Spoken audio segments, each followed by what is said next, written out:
regular meeting of the Board of Education. Please rise for the pledge to the flag. I pledge Allegiance to the flag of the United States of America and to the republic for which it stands, one nation, under God, indivisible, with liberty and justice for all. May we have roll call? Yes. Elizabeth Doberman. Here. Mary Lee Hall. Here. Samantha Hall. Here. William Hall. Here. Jeremy Hash. Here. Jennifer Hinkle. Here. Nathan Hinkle. Here. James Holly. Here. Joseph Wilson. Here. Thank you. I'll entertain a motion to approve the June 19th agenda as presented. So moved. Second. Any discussion? Any nays or abstentions? Hearing none, that motion carries. I'll entertain a motion to approve the May 15th, 2025 minutes. So moved. Second. Motion and a second. Any discussion? Any nays or abstentions? Hearing none, that motion carries. Moving on to 4.01, student rep report. Caleb. It's a pretty light month. As you know, school's been out for about 2.5 weeks now. We had graduation. Just want to say congratulations to all of our graduates and best of luck on all future endeavors, whether that's college, armed forces, or the workforce, anything else. Good luck. We appreciate you guys. And then one other note, fall sports are starting very soon. We started some some preseason kind of stuff, like training, practices. We've got physicals going on until 8 p.m. I just went over and got mine, so I'm all cleared. So very excited for another good season. So again, pretty light. Not too much happening, not too many dates. So hope everyone's having a good summer. Thank you. That's That's all I awesome. got. Thank you for being here. Thank you. Mhm. Yeah. Be out enjoying your summer. Not in this weather. It's a little- Yeah. Made it easier decision. Yeah. All right, moving on to item 5.01, Dr. Reppert, educational updates. Thank you, President Hinkle, School Board. Good evening. This is our last school board meeting for the 2024-2025 school year. As Caleb said, huge congratulations out to the 2025 graduates. I actually had some of the similar words, future endeavors and everything that you had in yours. I don't know if you looked at mine or I looked at yours, but it's just been an amazing year. Under safety, I'd like to thank all the staff security that assisted with our commencement exercises on May 30th. Graduation event was clearly an opportunity to showcase our graduating seniors. So thank you to all the safety and security who attended, much appreciated. And once again, we appreciate all the support for the safety and security and all of our events that we've had throughout the 2024-2025 school year. Under support of another graduation, I just want to shout out to Colin Cryer, who was one of our students who graduated from the York Adams Academy. So I did want to share that we had one of our students graduate from the academy, so congratulations to Colin. At the Flags for Heroes ceremony on May 31st at Freedom Heritage, we had about 100 flags, or the Rotary had about 100 flags that were sponsored and displayed honoring past and current members of military and first responders. I wanted to thank Mr. Poole because that was his last performance as a district employee, even though it was after the last day of school. But we really appreciate everything that Mr. Poole has done. And Mr. Hawley, thank you for being there and for your service. I wanted to take an opportunity to share some information that I received from the Kids Heart Challenge. Each year I've reported this as I've been sitting in this chair, and regarding our elementary and the American Heart Challenge for our middle school. So this year, our district raised over $26,000. Friendship Elementary was about $4,600, Shrewsbury, $5,900, Southern Elementary, almost $14,000, and Southern Middle School, $2,500. So in over 25 years of participation, our school district has raised $232,000 for the American Heart Association. Special shout out to Southern Elementary once again. They're ranked number 8 out of 124 schools in York Adams County. And so big special thanks to Casey Wagman from Friendship, Sam LeBlanc, Shrewsbury, Andy Bloom from Southern Elementary, all the physical education teachers, and Brandy Christensen from Southern Middle School, 8th grade English teacher who provided that support. The district did receive $1,800, which was a give back from the American Heart Association that could be used for physical education equipment. And finally, we had 94 students and their families participated and were certified in hands-on only CPR and the warning signs of stroke this past school year. So we look for our students and families to continue to do that. So congratulations to all who have participated. So just a couple reminders, want to wish several board members a happy early summer birthday. So happy early birthday, Mrs. Henkel, Mrs. Dauberman, Mr. Wilson, and Mr. Hall. So let's have a great summer, or not. Choice is yours. 29 again. Thank you. All right, moving on to 6.01, public comment. We have one, Steph Musser.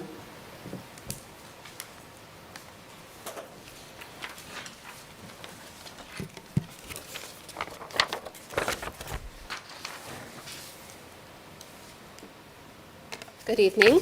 I'm Steph Musser, Fedorus Township. I'd like to address the board regarding Policy 253, sex-based distinctions in multi-user privacy facilities. I urge the board to table this policy until a thorough, independent legal analysis can be conducted by our solicitor to ensure that it does not expose our district to legal liability. The authority section of this policy cites Title IX and Presidential Executive Order Defending Women from Gender Ideology, Extremism, and Restoring Biological Truth to the federal government as justification for the change in policy. I found this striking for several reasons. First, I remember that in 2024, changes were made to Title IX, clarifying that it forbids discrimination based on sexual orientation or gender identity. This rule was then challenged by the Moms for Liberty. This case was used as justification for why our school district was not changing board policy to comply with Title IX expansion. As I investigated the January 20th, 2025 executive order referenced in our policy, I found no fewer than 14 separate ongoing cases challenging it, and 2 that are specific to sex distinctions in our schools, Minnesota versus Trump, and Terrell and Turmel versus Adel Butte. The arguments in these cases are complex, but boil down to allegations of unlawfulness of the order and unconstitutionality. This includes usurpation of congressional power, i.e. the president doesn't have the right to make laws through executive actions, violation of the Fifth Amendment denying equal access to due process, and violation of the Equal Protections Clause of the 14th Amendment.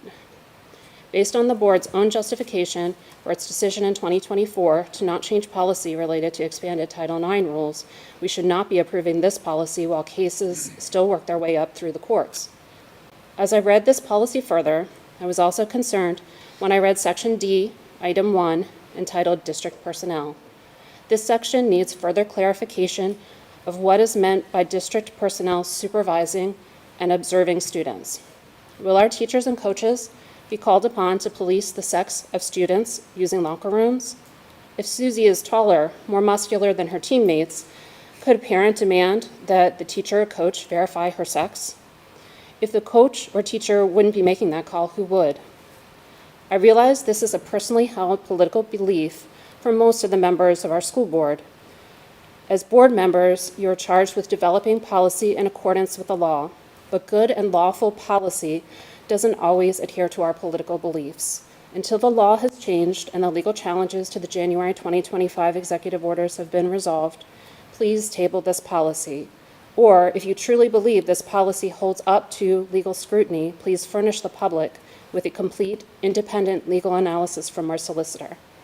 Our district mission states that through a cooperative effort with families and community, it will provide a quality learning environment that promotes character, fosters responsibility, and challenges students to reach their potential. Don't cut our students' potential short to win a culture war. Keep our tax dollars invested in education, not litigation. Thank you. Thank you. Moving on to item 6.02, board discussion and public comment. Does anyone have any discussion now, or, I mean, obviously some of that could be held until the, I do. oh yeah. I have a quick point. Public comment addressed having our own solicitor review the policy and considerations of tabling it until our solicitor did. We did, he did. Yes. Any other comment at this time? All right. Moving on to item 7, the consent agenda. I'll entertain a motion to pass the consent agenda items as presented. So moved. Second. Motion and a second. Any discussion? Any nays or abstentions? Hearing none, that carries. All right, moving on to item 8, education, and I'll turn it over to Mrs. Henkel. Thank you so much.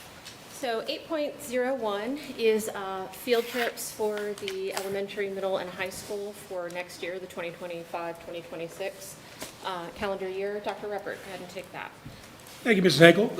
For the school board, last year, we made some revisions to the field trip list based on where our schools were taking our students and based on marking periods. So this year, the biggest focus going into the 25-26 school year was providing some consistency between especially our elementary schools, whereas, students in Southern Elementary, Shrewsbury Elementary, Friendship Elementary, in a certain grade level, would be attending similar field trips. So I applaud the teachers and the administration of those buildings for providing that consistency, for our students. And then the other field trips for the middle school and the high school are ones that are, hoping to be approved so that they can plan for those for the upcoming school year.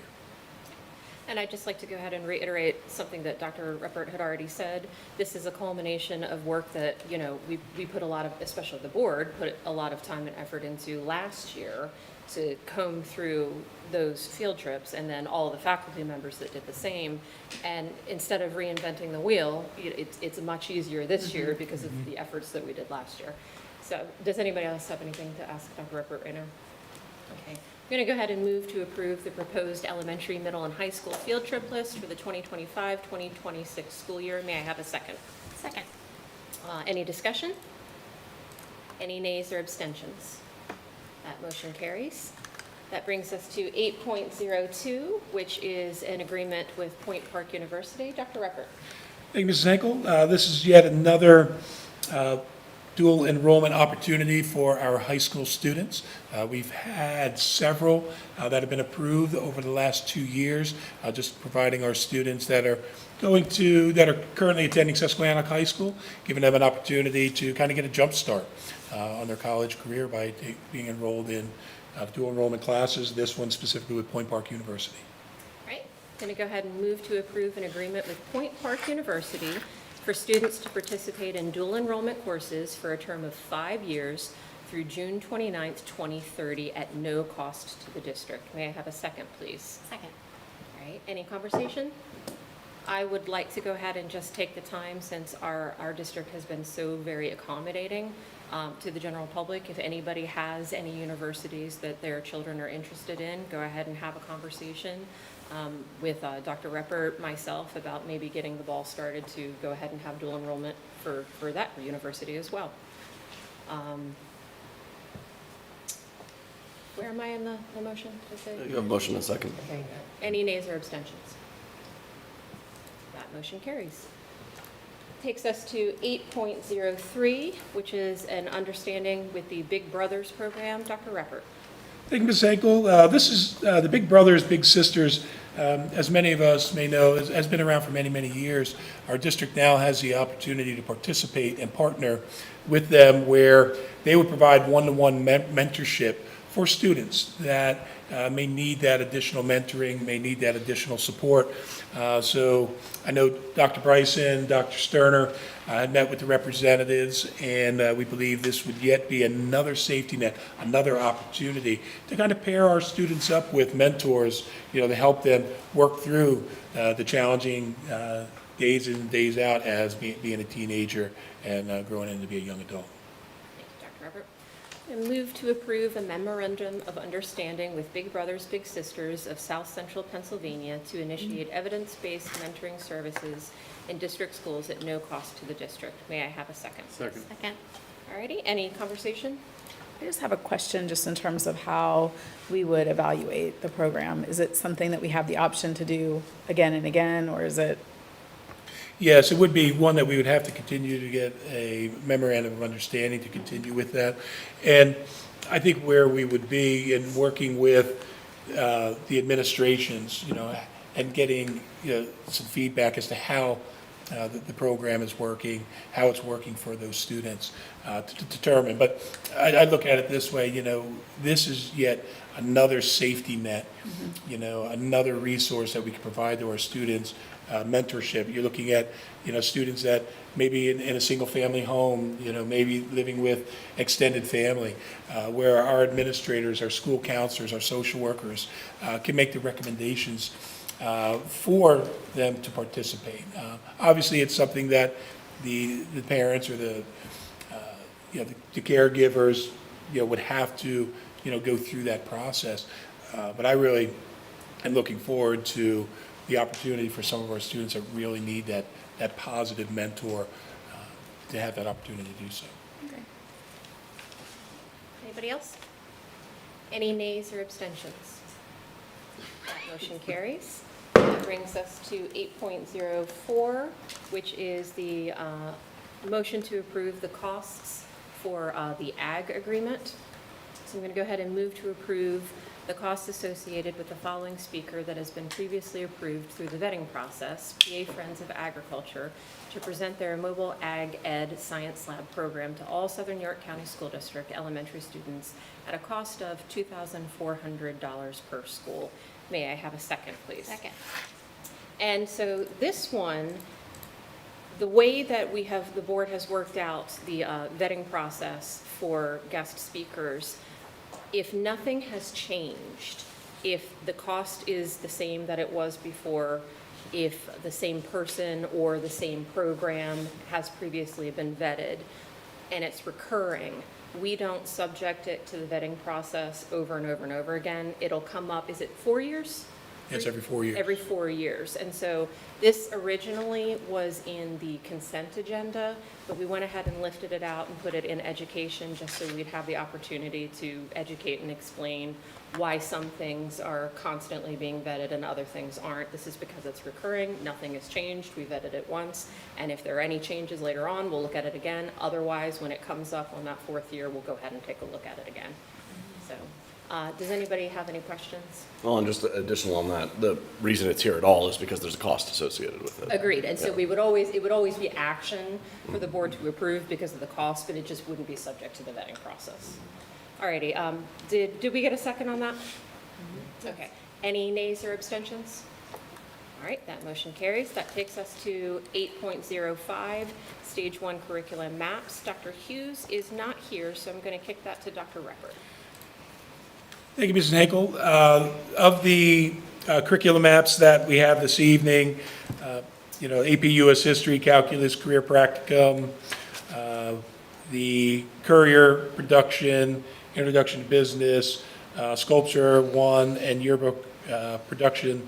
The one that we want to focus on here is Photography and Design. Just yet another curriculum map that, Mr. Bowers and, has really put the time in to making sure we're providing our students with the opportunity to really expand upon, their interest in photography and design. So we have highlighted a map for each of the school board meetings this year, just for the public to see the extensive work that is put in, but more importantly, what your child is learning in the classroom. If you do want to see any of these maps, they are located on our district website, so you can see specifically what your children are learning in the classroom. All right. I move to approve the following Stage 1 curriculum maps as district-wide master maps as indicated on the agenda. May I have a second? Second. Any discussion? Any nays or abstentions? That motion carries, which takes us to 8.06, textbook adoptions. I move to approve the following textbook adoptions, and it's A Tour of Communities Around the World, Our Pennsylvania Story, Exploring Pennsylvania, Our Geography, History, Economy, and Government, and Pennsylvania Geography 6th edition. May I have a second, please? Second. Discussion, Dr. Reppert, would you like to lead us on this? Absolutely. Thank you, Mrs. Henkel. As we take a look at the 4 textbooks that are here, you can see a theme, Pennsylvania, our history. One of the initiatives, in speaking with Mrs. Henkel when she sat as the education chair, is how can we provide more opportunities? Mr. Henkel, you were part of that conversation also, but providing more of our local history to our students. So this is just another opportunity that we can now address and share some of our local history, Pennsylvania history, with our students, grade 3 and grade 4. Yep, and it builds on the Building the Warrior Committee as well. It all coincides Yes. with all of it, and so, yeah. Thank you for adding that Yeah, point. absolutely. Does anybody else have any other discussion points? All righty, any nays or abstentions? That motion carries. That takes me to 8.07. I don't have any other items of business. Education was light this month. All right. Moving on to item 9, finance and budget, and I'll turn it over to our treasurer, Mr. Wilson. Thank you, Mr. President Henkel. 9.01, we've got our financial reports, monthly reports. We've got treasurer's report, tax collection, budget status, as well as the cafeteria report. I'm going to do a quick rundown of the numbers as I do every month.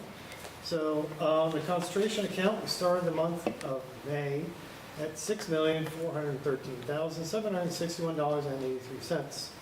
We ended the month at $4,738,608.46. The investments account, we started the month with $29,607,208.59 and ended the month with $32,883,455.90. The rest of the reports are there for your perusal.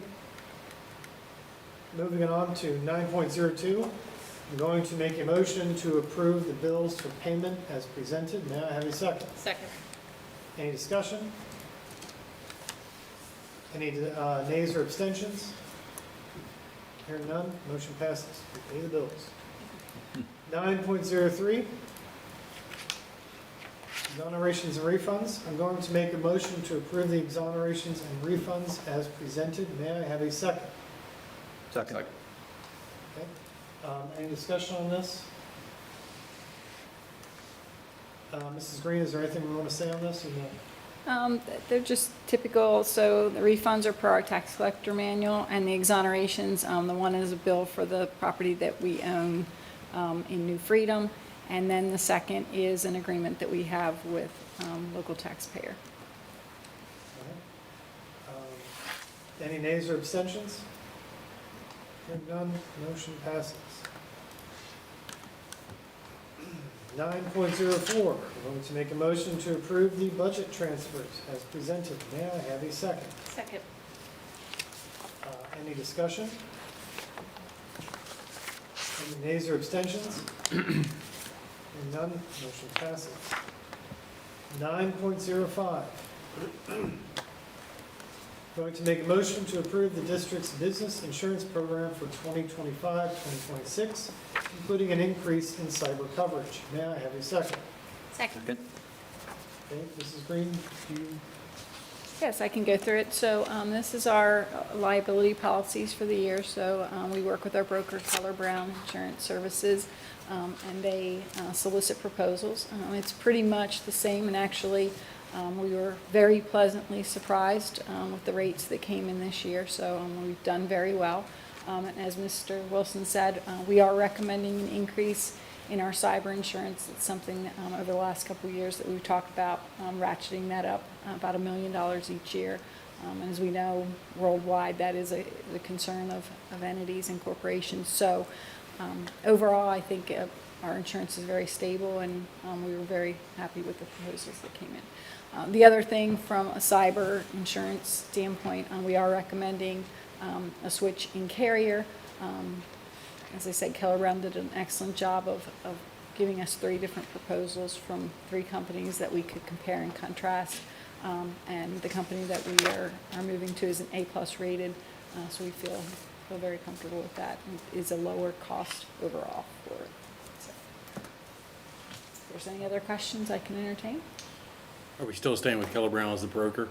Yes. Okay. So we have a 3-year agreement with a 2-year extension for them. So we're midway through that, so we would stay with them until Thank you. Okay, and thank you, Mrs. Green and Mr. Carrington, for your work on this. I know insurance is not fun to deal with. Any nays or abstentions? Hearing none, motion passes. 9.06. I'm going to make a motion to authorize the administration to, 1, pay July bills as required. All bills paid between June meeting and the August meeting will be brought to the August board meeting for subsequent approval. 2, record annual year-end budget transfers as required. And 3, assign general fund balance that exceeds 5% as of June 30th, 2025 for use in capital projects of our district. May I have a second? Second. Any discussion? Any nays or abstentions? Hearing none, motion passes. 9.07. This is for referring to our district's property tax rebate program. This is for your information. We are seeing reduced enrollment in the program. Mrs. Green, do you want to speak to that at all? Yes, so as you can see from the chart that's included on board docs, the program is declining some. We believe that some of the reasons for that is, as we know, interest earnings are up and higher than what they've been. So it is an income-based program. We also believe that there are more situations in the district where adult children are moving back in with their parents, and it is a household income. So, in speaking with Mr. Carrington and Mrs. Wetzel, we are hearing that some of the denials for the program are because we have households changing in the community. So in looking at those are probably the two main reasons why we're seeing a decline. And then also you have the facts of life where some of the elderly people would fall off the program because they're no longer with us, or they've moved into like a retirement community or something like that. Any other questions on this? Okay, there's no motion, so. Moving on to 9.08. I'm going to make a motion to approve the depositories for the 2025-2026 fiscal year. May I have a second? Second. Any discussion? Questions? Any nays or abstentions? Hearing none, motion passes. 9.09. Going to make a motion to approve the à la carte menu prices for the 2025-2026 school year. May I have a second? Second. Anything you want to say on this, Mrs. Green? Just basically what we talk about each year. Our priority, obviously, is to keep prices as low as possible, but what we always keep in mind is we want to keep that reimbursable meal at as low, the cost for that, because we really want to have the children move towards the reimbursable meal with all the nutritional components in it.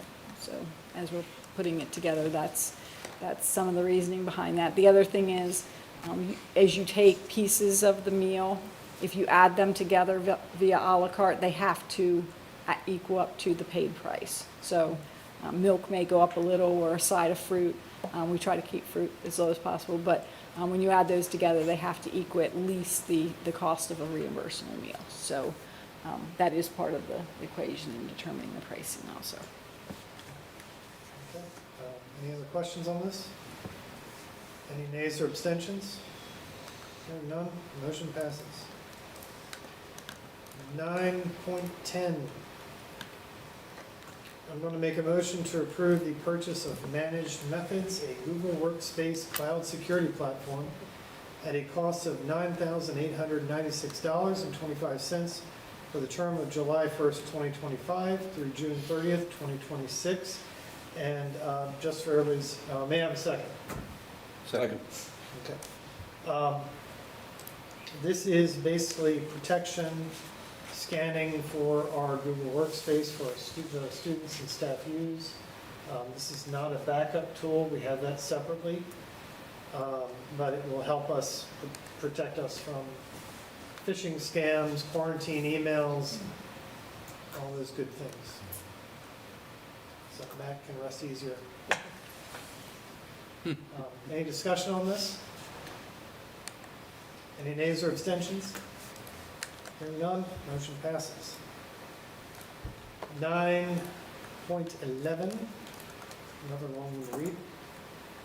I'm going to make a motion to approve the updated VX Rail maintenance and licensing renewal agreement for the district's core server environment for the following.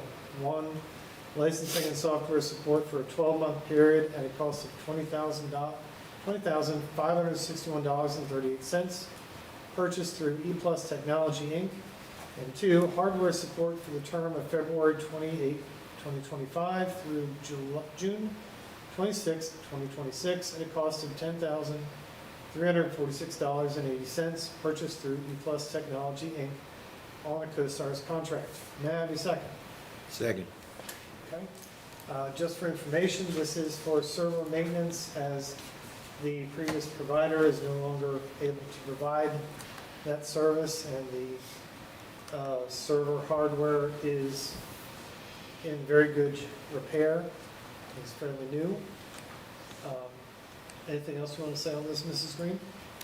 Yeah, I think part of this becomes there was mergers and changes in companies, and it's a result of some of those types of things. Any discussion?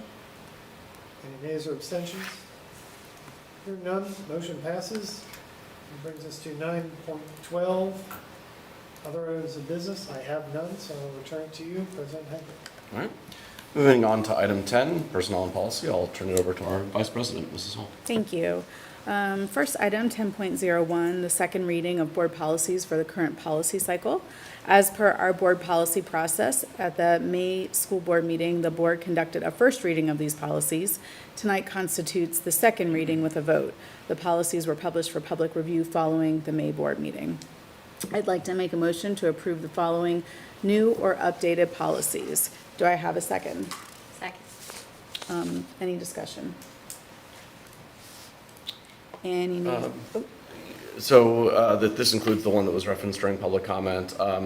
We do have Mr. Samek on the line. Were there any issues brought up during public comment that you wanted to respond to? Yeah, I was asked tonight just to bring up some of the legal changes and update what's happened in the last 2 months. And there's really two to brief you on. The U.S. Department of Education at the end of April found that the University of Pennsylvania violated Title IX, where they allowed males to occupy women-only intimate facilities, which is relevant because it's in Pennsylvania, but also it's the way the administration is viewing and applying Title IX, and those are still ongoing. There was also a U.S. Supreme Court case that just came down yesterday, and while it's not on all fours, because it's not a bathroom and locker room privacy type of case, but it is dealing with something that's relevant.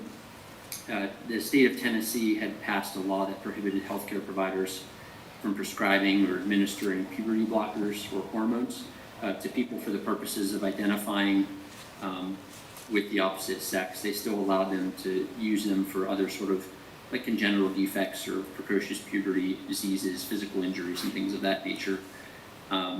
They were sued. It went up to the U.S. Supreme Court, and the U.S. Supreme Court held relevant for these purposes that law didn't classify on the basis of transgender status, even though it had an effect on sex and people who wanted to use it for transgender purposes. And the other thing that was interesting in that case that has some relevance here is its application of the Bostock U.S. Supreme Court case, which we've talked about in the past, but just to do it in very short order, the court in that case used a but-for test, where there are times where, for instance, if somebody is fired from a job purely based on how they identify their gender identity, that there may be a claim for sex discrimination in that. The way that they applied in that test, they said they weren't applying that to situations like locker rooms and sports. But this more recent U.S. Supreme Court case that just came out yesterday specifically said that that but-for test didn't work to apply in that situation with the puberty blockers and the cross-sex hormones. And what's interesting is, in this case, in this policy, where you have a policy that is making distinctions based on biological sex, but is not making any distinctions at all based on the way that somebody applies their gender identity or identifies their gender identity. So another way of saying that is, in this policy, all gender identities can use the male locker room and bathroom as long as their sex is male, but your gender identity, any gender identity can use that. And the converse is also true. Every gender identity is welcome to use the female locker room as long as the user is female.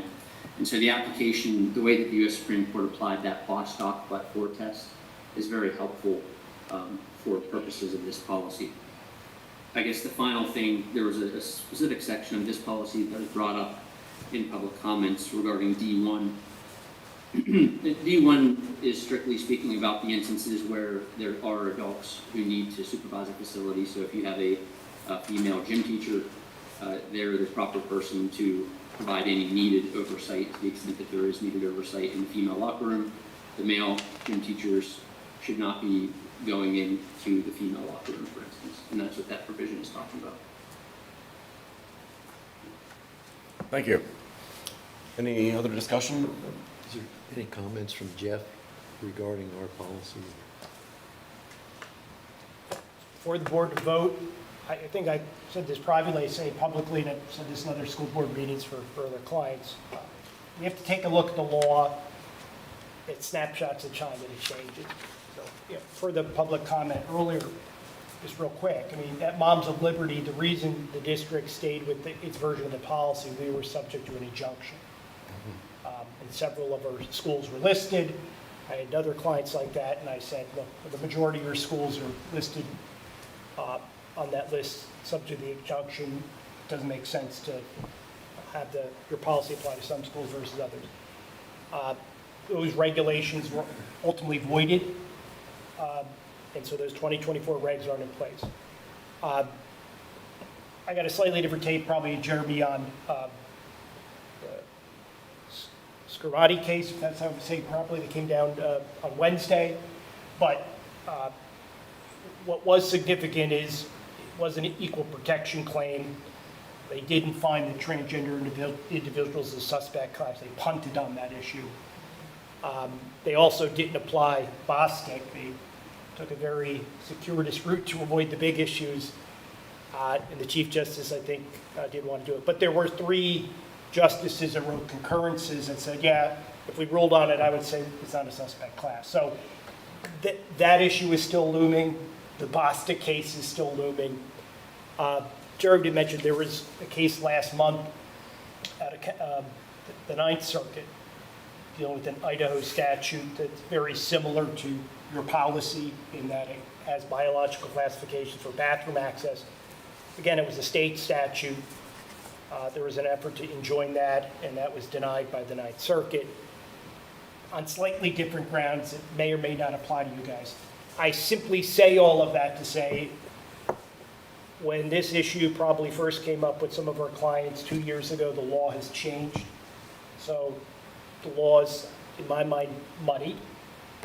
But I don't think anyone can definitively say this policy would be illegal in this current context, because at least no federal district court has decided this particular policy here.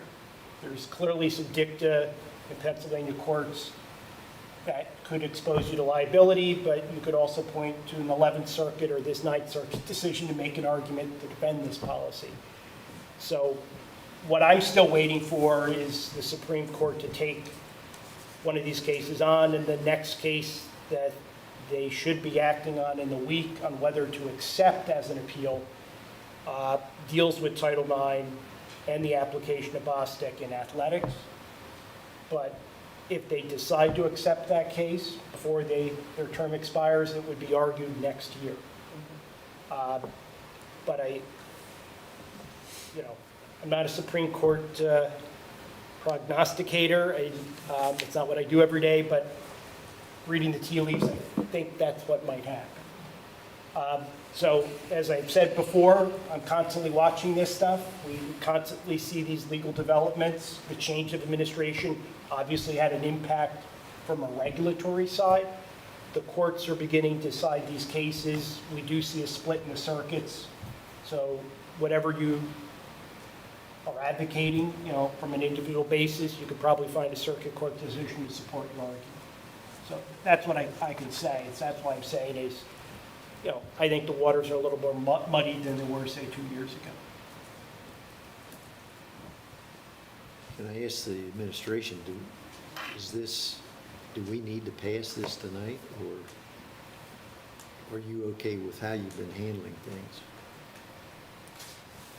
Well, I would say the policy itself was not originated from our necessity or our recommendation to do so.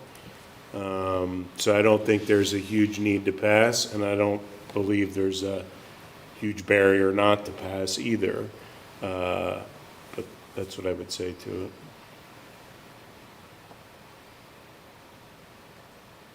Any other discussion?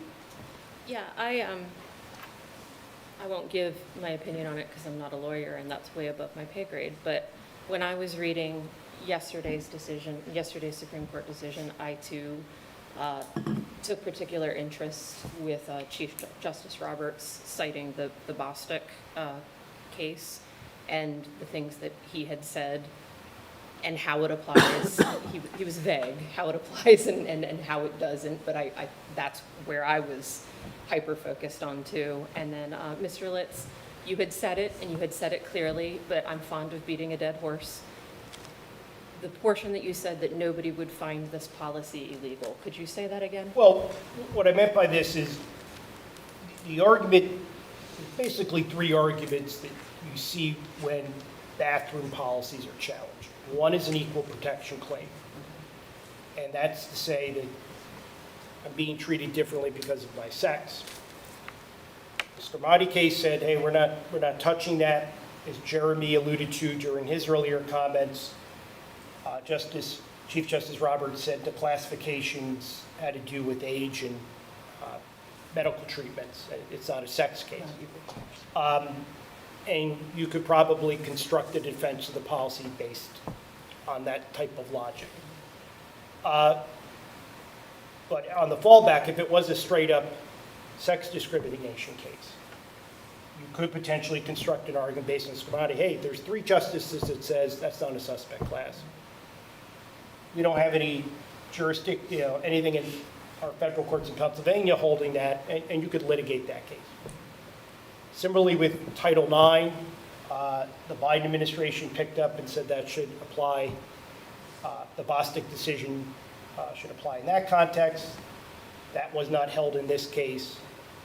The Supreme Court's going to eventually take that case. You could litigate that. And then there's state law claims, and there's a case in Commonwealth Court litigating the PHRC regs right now involving the Southside Area School District. And there's some pending POs. So you can argue all of those things, and there's good lawyers on both sides arguing those types of issues. So if you're defending this policy, I think the arguments that you probably rely upon have been developed in the 11th Circuit decision, the 9th Circuit decision I just alluded to, and some of the things that you could try to be creative about in this Scarmati case. If you want to argue against this policy, you could argue about some of the bathroom cases that have been litigated in Pennsylvania, but all of those cases specifically said, transgender kids, you can't use this bathroom. That's not what this policy says. And that's why I'm saying that it's different from the Pennsylvania cases in that respect.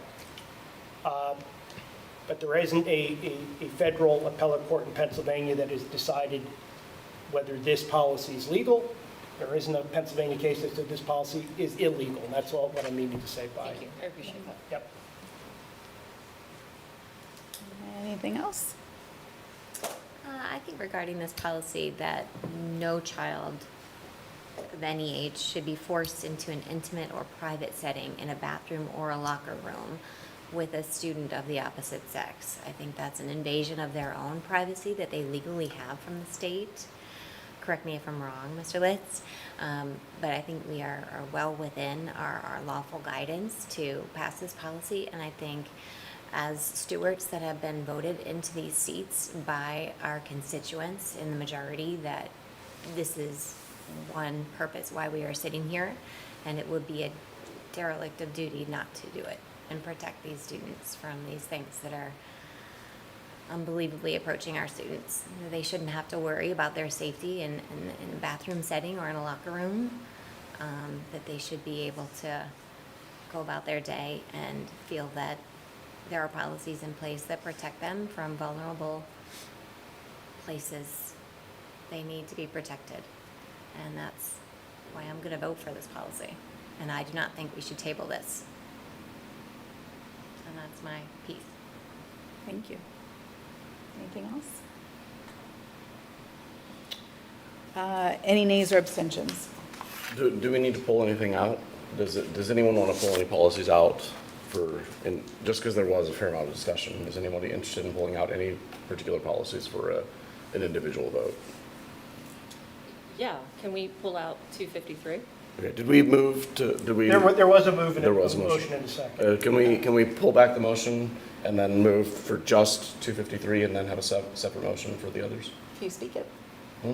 If you speak it. Okay. Okay.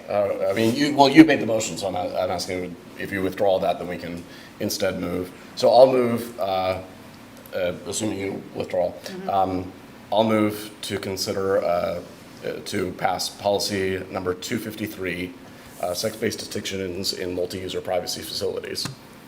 Do I have a second? Second. Are we going to do a roll call? I was going to ask that, yes. Okay. Nathan Henkel, Yes. James Holly, No. Joe Wilson, Yes. Elizabeth Dauberman, Yes. Bill Hall, Yes. Mary Lee Hall, Yes. Samantha Hall, Yes. Jeremy Hash, Yes. Jen Henkel. Yes. Okay, that was 1 no and 8 yeses. That Okay. motion carries. All right. All right, Back to so you. moving back to the rest of the policies, right? Mhm, So yes. do I start that over again? Yeah, so, Okay. move to Okay. approve the rest of the policies. All right, so I would like to make a motion to approve the rest of the policies. Do I have a second? Second. Any discussion? Any nays or abstentions? All right, hearing none, that motion carries. All right, moving to 10.02. This is a first reading of policy 815.1, the use of generative AI in education. This policy was requested by the AI committee and part of PSBA's recommendation for legal liability purposes to ensure data privacy protections. Following the May board meeting, following our May board first reading and discussion, the policy was then sent to our solicitor for review.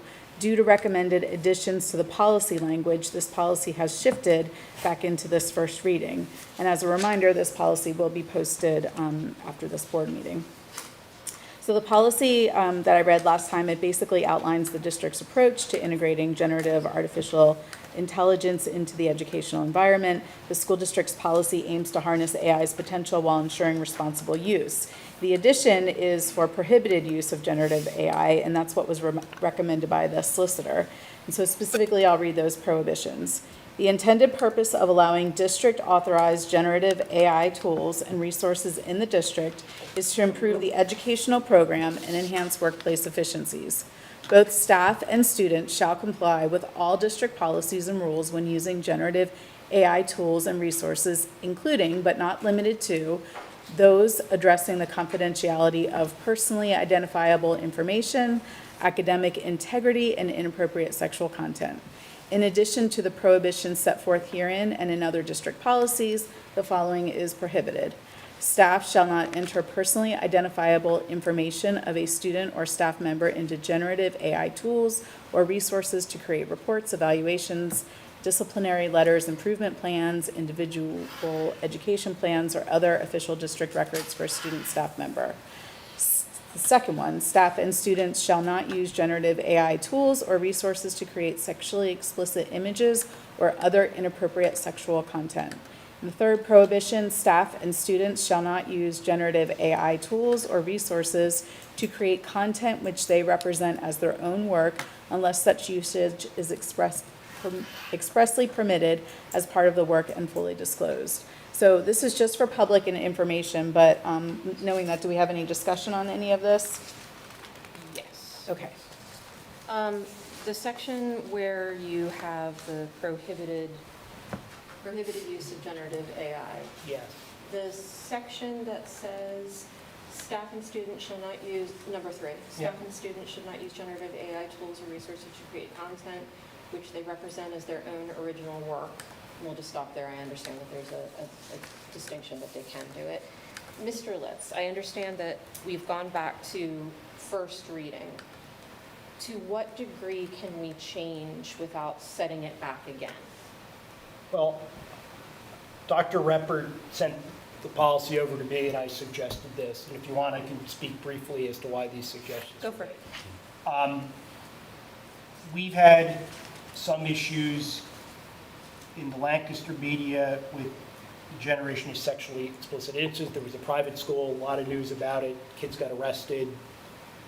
People lost their jobs. There's all sorts of litigation. So sometimes stating the obvious is helpful on that respect. The other concern that I had, which wasn't jumping out at me in the policy, was potentially using generative AI to generate a report. An overwhelmed special ed teacher pops in a bunch of student information to spit out an IEP. So now we have kids' information going in a black hole, and where's it go? Or a principal writing up a teacher improvement plan and putting personal information of a teacher. So I think part of the training piece in the policy is how you use that tool without disclosing personal information that otherwise should be protected. And then the original work thing is, I realize you can put things in AI to generate things, but we shouldn't be representing it as original work where a kid terms it as a term paper, or an administrator is trying to defend a dissertation or something, and they're representing it as original work. So you guys always have the right to amend. I don't think you have to keep going back to first read every single time you make an That's amendment. what I wanted to know. To answer your question now, if the intent is, hey, we can accept this, you're going to have it on the agenda again, presumably, as Ms. Halls reminded the folks, at some point it does get published out to the public. They can take a look at it, comment, email you guys, and if it creates some concern either at the board level or in the administration level, and they ask the board, you guys can just table it again and then take action when you feel it's appropriate. So I don't think it has to go back to, each time has to go back to first read. Could I make a recommendation now? Literally the one that you had just read, and I liked your words to, sometimes you think that it's appropriate to go ahead and be extra clear and extra explicit about what you mean in the thing that you were saying. I don't know whether this was meant, it's how I read it, it's how I want to read it. And so I guess I'm asking to have this portion be a little bit more explicit. When it says staff and students shall not use generative AI tools or resources to create content which they represent as their own original work, I very much would like to steer, can we cite that doing so is quite literally plagiarism and subject to our student handbook plagiarism? I don't have a problem that you could drop a footnote and. Because that's how I interpret. That's what it was intended to. Right, but I want the punitive things to coincide with what we already have, and I want it to be clear that doing so is plagiarism, subject to our plagiarism rules. So would maybe adding language, doing so would be subject to disciplinary action under the policy, and then reference the plagiarism? Yeah, I didn't want it to be gray, that you can't do this, but what are the punitive damages of doing so? No, it's plagiarism. And then you could also, if you wanted to, under ethical considerations, when it says that adhere to district policy, well, one of those is our plagiarism rule. If that makes sense. I am beating a dead horse with that, but I told you before, I like doing that. I mean, if you wanted to just tag on language at the end of that sentence, Sure, And again, I'm just thinking out loud here. yeah, And I'm comfortable with that. with some, either and treated as plagiarism, or handled as plagiarism, or investigated, Treated in alignment with our plagiarism or policy. something like that. I want it stronger than that. I mean, treated as plagiarism sounds, Yeah, Treat it, as yeah, plagiarism. you did say that, treat it, yeah, that works.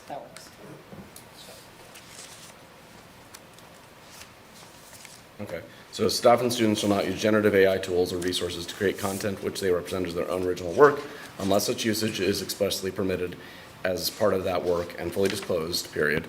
And then you'd add maybe, violations of this prohibition will be treated as plagiarism. Perfect.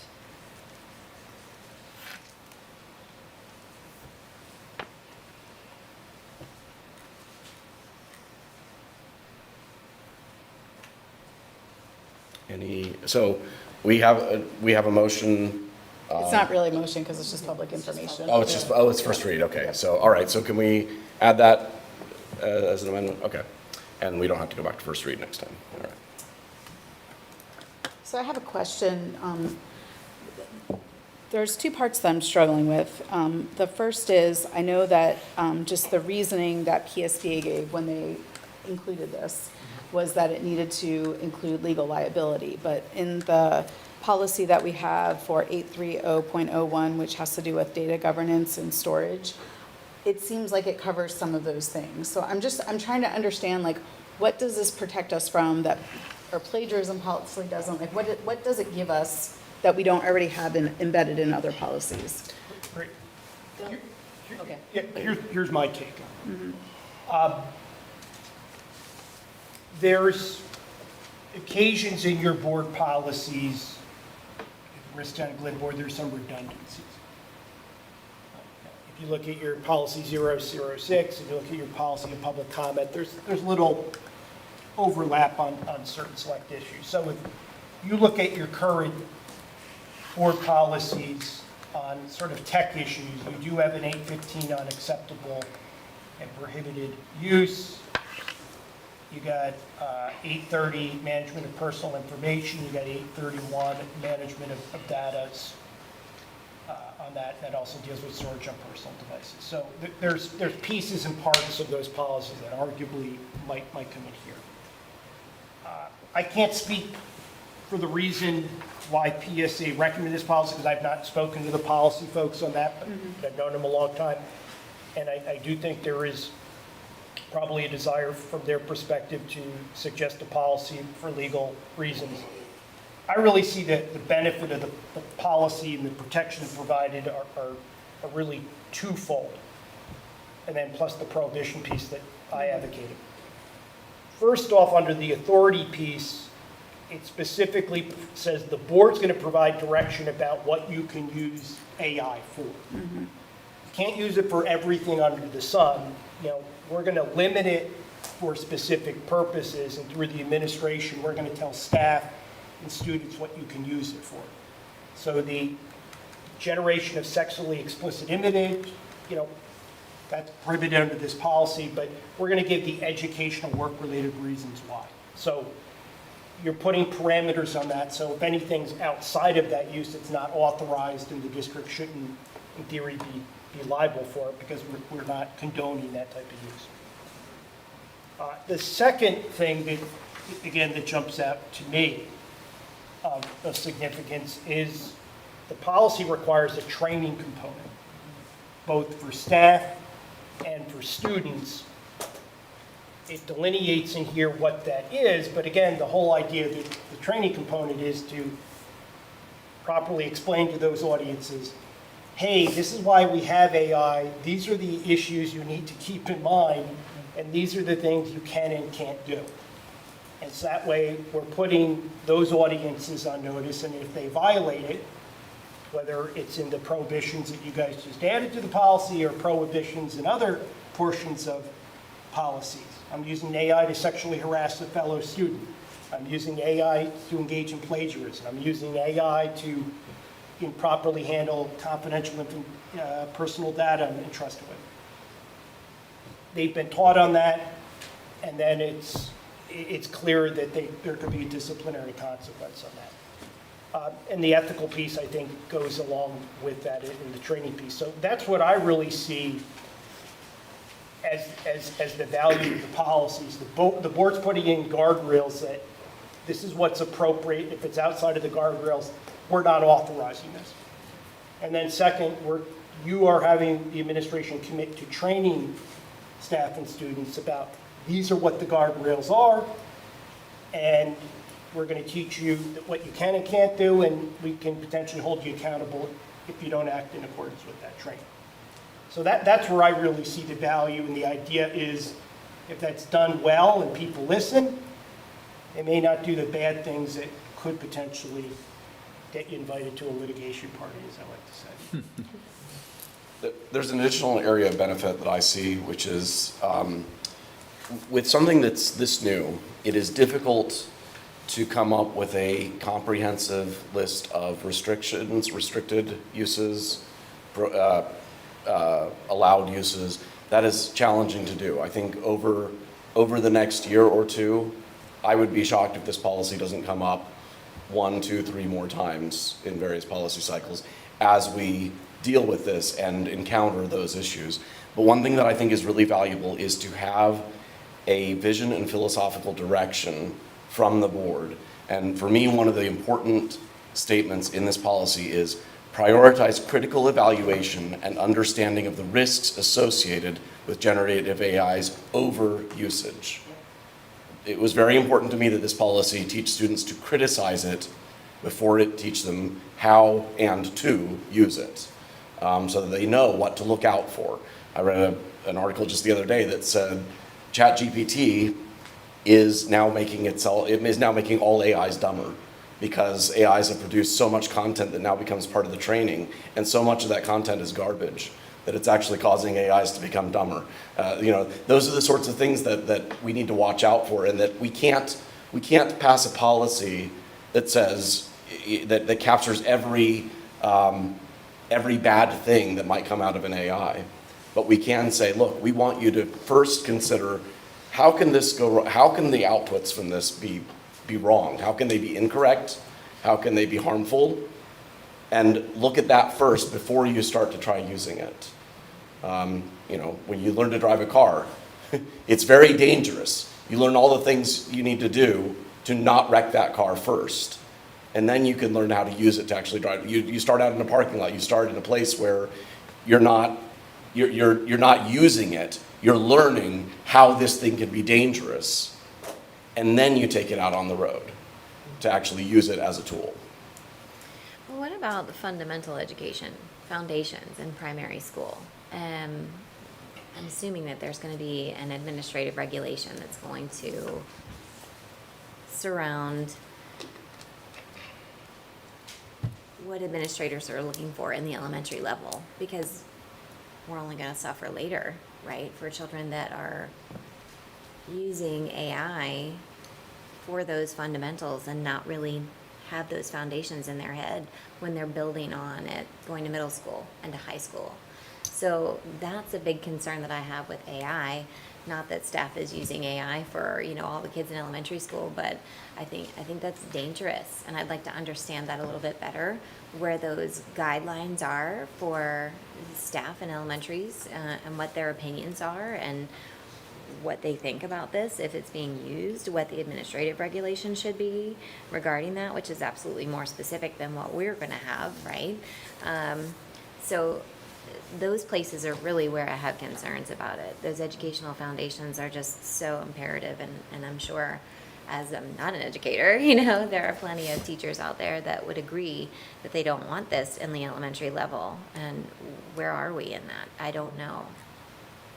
I'd like to follow up on that, because I think the one thing that's not represented in here is the grade level that we would permit students to use AI. And honestly, only a few of our seniors would be able to use AI, because every single model that you see out there has an age restriction, a minimum age of 18 years old.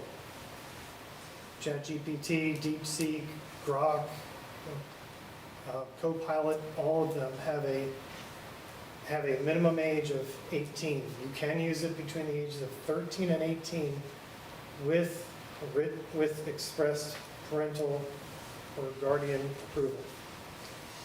That's part of the terms and conditions of all these different models that we're seeing now. And I think that needs to be represented in this policy. Well, we do have in delegations of responsibility, it's a question that I have that dovetails nicely with what you just said.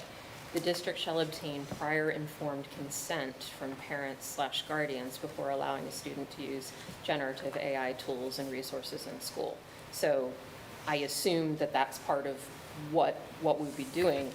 My follow-up question with that is, what if they don't give consent? It's easy with Grok and all the other things, well, they just won't do that, but there's also if a teacher is using AI programs, if a teacher is using curriculum designed by AI, if a teacher is using even just the spacing out of the curriculum that they've fed into AI, and a parent doesn't consent, how do you take that student and give them other things? Well, so I don't think that would violate terms of service because there are many things that a teacher might have access to and be allowed to use that the students don't directly use. And so it's direct versus indirect? Yeah, I think indirect usage is impossible to avoid because if you read if an AI summarized something for you Right. and you now know or think you know what that thing was about, that's now part of your knowledge base. So that's where it will be helpful if people are cautious if adults even are cautious in their use of AI and critical of the outputs, but there's no way to separate their the outputs that they've now absorbed into their own thinking. And I'm trying to assuage more public concern more than I'm even concerned that teachers are going to do this. My assertions are not that teachers are going to do this. It's when someone from the general public asks me, well, worst fear scenario, right? I'm sending my child to be taught by a teacher, not to be taught by AI. That's what I'm trying to figure out. I mean, that is worst case scenario, right? Potentially. I mean, if it actually happening or the perception that it's happening are both And it's the possibilities. perception that I assume would be more where we live in. Because I don't believe that teachers are doing that, nor do I. Won't think that they will, but I mean, that's what we have to protect ourselves against, right? But if we're establishing guardrails, the guardrails for teachers may be universal across all the grade levels, but the guardrails for students may really need to be different, and that doesn't feel like that is very clear. And it's not. I mean, honestly, when I read this policy, and I don't want to put words in Ms. Samantha's mouth, but I do have similar concerns. I'm overstating, but for sake of argument, this isn't a policy. This is philosophical overviews of how AI could be used potentially in a good way. But we're not going to tell you what those uses are. We're not going to tell you how we use them, and we're not going to tell you what the guardrails are. Like when you look at the guidelines, they're non-specific. It doesn't say do this but not that, use this but not that. It talks about only use it to this end. Well, what's this end, right? You could argue, that's subjective. And so I assume that this is going to be a living document that we are going to, which, means we need to have an ongoing AI committee. Yeah, I think that's true. I think we need to, because like I said, I think we're going to be revisiting this policy several times over the next several years. I wouldn't be surprised if it comes up in half of the policy cycles with some kind of small revision or maybe large revisions in some case. I do think that compared to what we have now, which is nothing, that even a philosophical direction and vision hands down is substantially better because then I can go to Bob and say, look, we said we were prioritizing critical thinking first. but I'm not seeing that. Can you show me how that's happening? Or if it's not happening, what are we gonna do about that? Yeah, Whereas if we never said, here's what we want, here's how we want to use it, then I don't even have that, Agreed. you know, to fall back on. Right, so as much as I criticize the lack of guidelines, this is a fantastic starting point. It has to start with the philosophical overview of what we want it to be and what we don't want it to be. I get that that can't be specific because we're just now getting into it.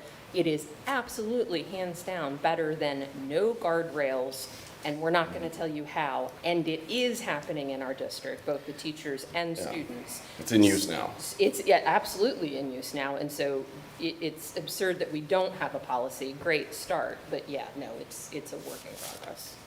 So I do have a question, because I am a little bit confused. So I think that Mrs. Hall's point was about the age part of it, right? And that is one significant area that I'm very hung up on, right?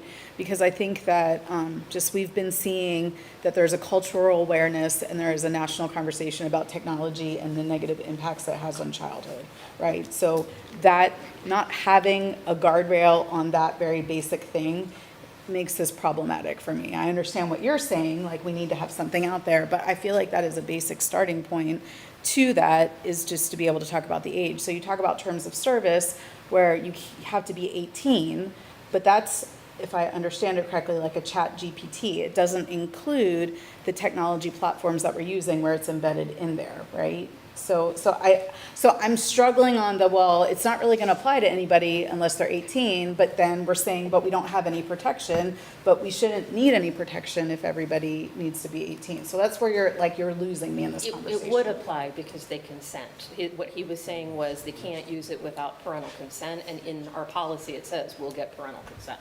So it applies to everyone. Now that covers 13 to 18. Below 13, there's not even the option to use many of these with parental consent. And the policy assumes, when I'm reading it, that, kindergartners won't be using ChatGPT. So I guess that's a question for Dr. Ruppert and Dr. Bryson. I'm going to make up something, just give a parameter, and you tell me how awful this is. If we said elementary school, to give you an age thing, can't use AI at all, what are we prohibiting teachers from using and students from using that we would want them to use?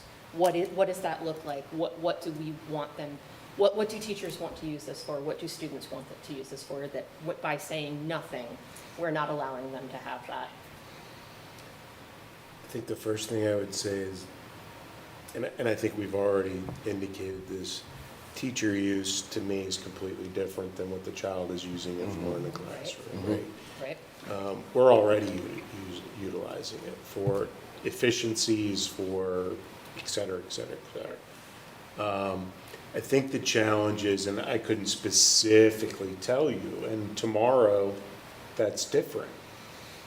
Meaning the software that's being utilized potentially has AI components, but it's not what you're considering AI to be, like a Chat GPT. Right. It's an AI like you would consider a Google search engine. Okay, well, that's not generative AI. It's not coming up with new content. But it's bordering, as time goes on, it's getting closer and closer to that. So I think that's the problem with defining guardrails in an ever-changing environment. I think the fear of kids are going to go to school and be taught by AI is go into our elementary schools, quite honestly, they don't look significantly different than they did 30 years ago. Are there components in which you could utilize AI in a positive way with a 5th grade class? And my answer to that would be yes, but it might not be the vision you have. So an example of that is something that I watched, and I think it was 5th or 6th grade, where the AI tool is a part of software that's already being utilized. So it's not collecting student data. It's one way. One way meaning I'm looking for this type picture, okay? I want a picture that has a windmill, mountains in the background, whatnot. Where are they getting this from? Well, the picture was generated by the teacher. Here is a picture. can you find within the software the picture that most closely represents the one I'm showing you? The challenge for the children was to come up with the best descriptors to get the software to generate a design that closely matched that picture. And in fact, within minutes, they were getting designs that were almost identical to the picture. What's the purpose of that, right? It's to develop kids' language and prompting, because usually you get, how would you describe this picture? It's a windmill. There's some hills in the background. When they just put that vocabulary in, they got all kinds of pictures. But the more descriptive they got, the better match they got.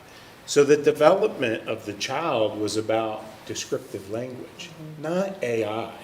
The AI was a tool that was helping that child process how their descriptive language and the improvement of that got better product and quicker to the product. So if I'm processing that, before I would like to have made a distinction between direct and indirect, but that would still be considered direct, right?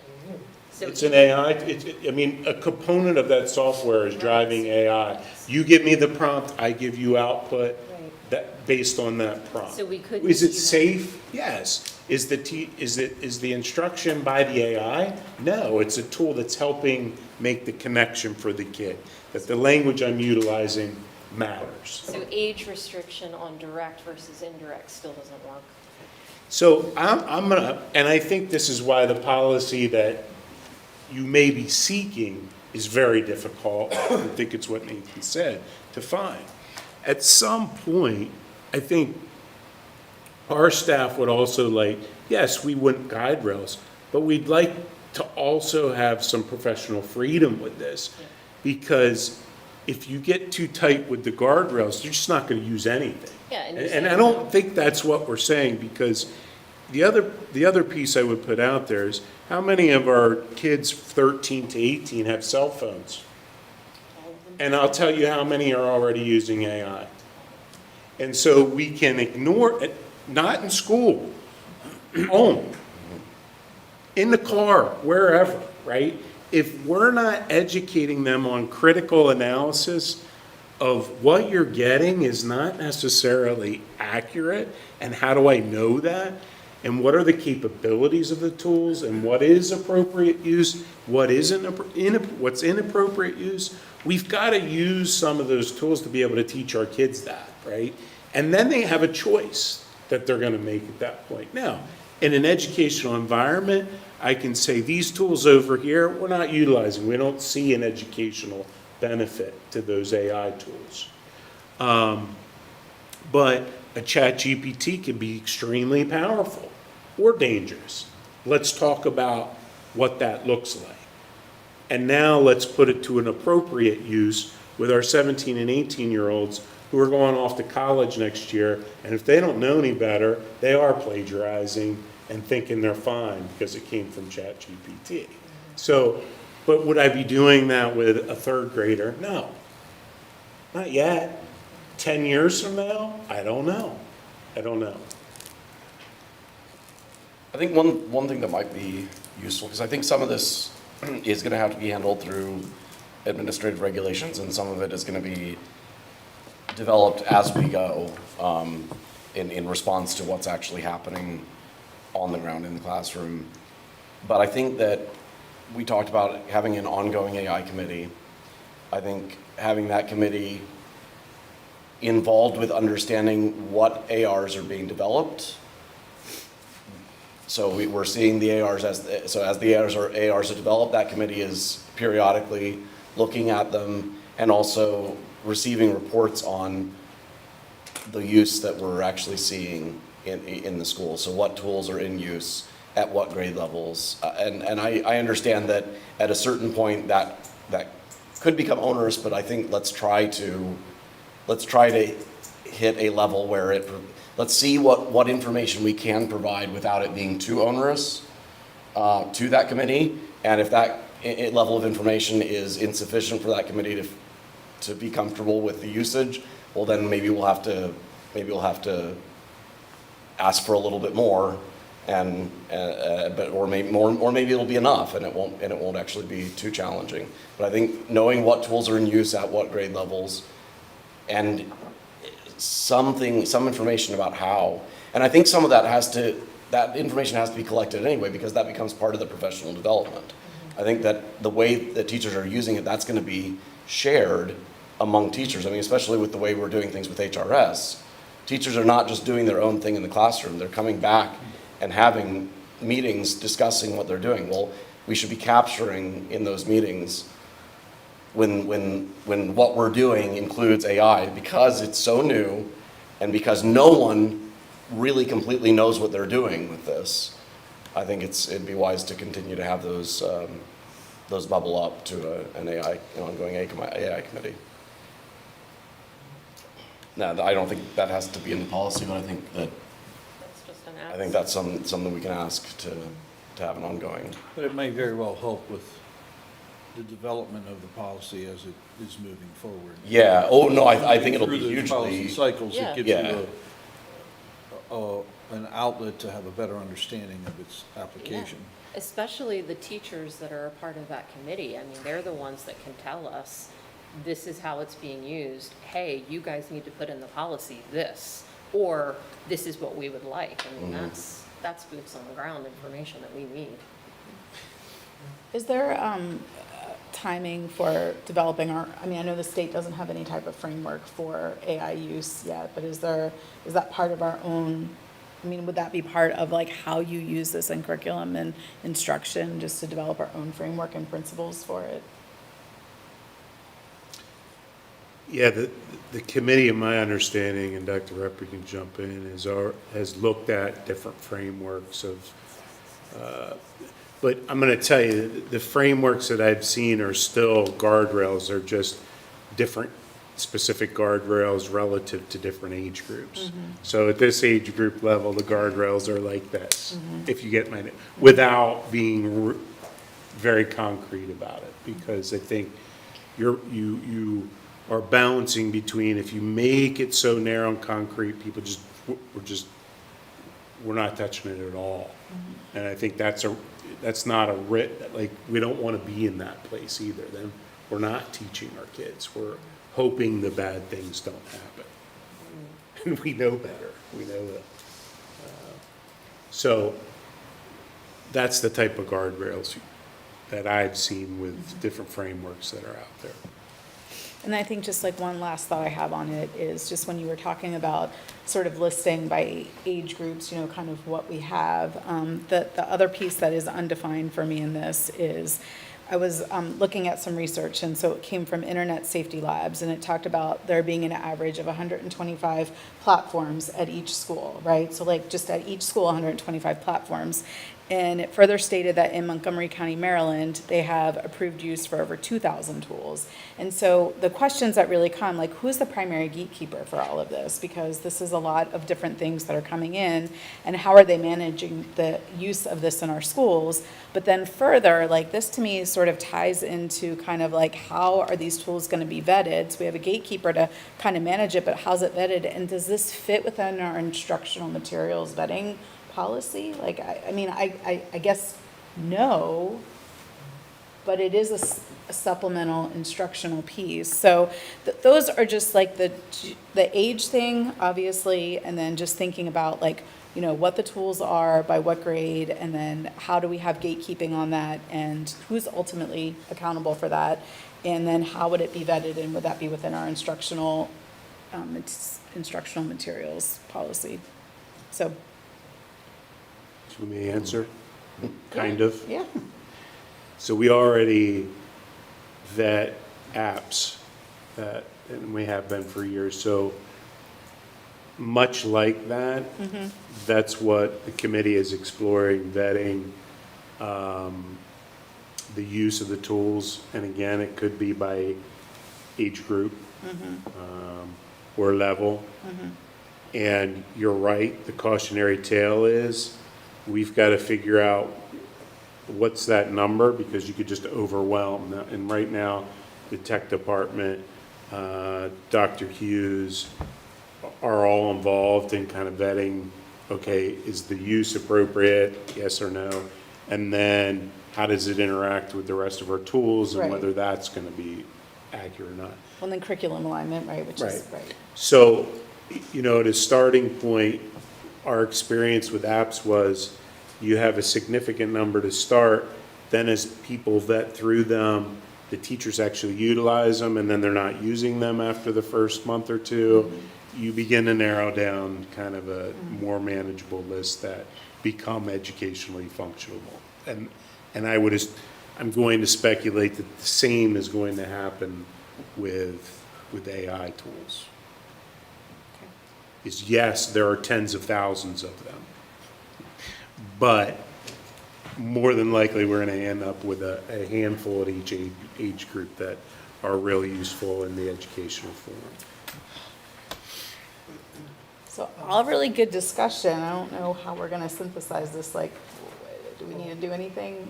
I have one thing, and this is for you, Mr. Litz. Given some of the age restrictions around the AI tools, how would be the best way to incorporate some of that into this policy? Well, here's my take on it.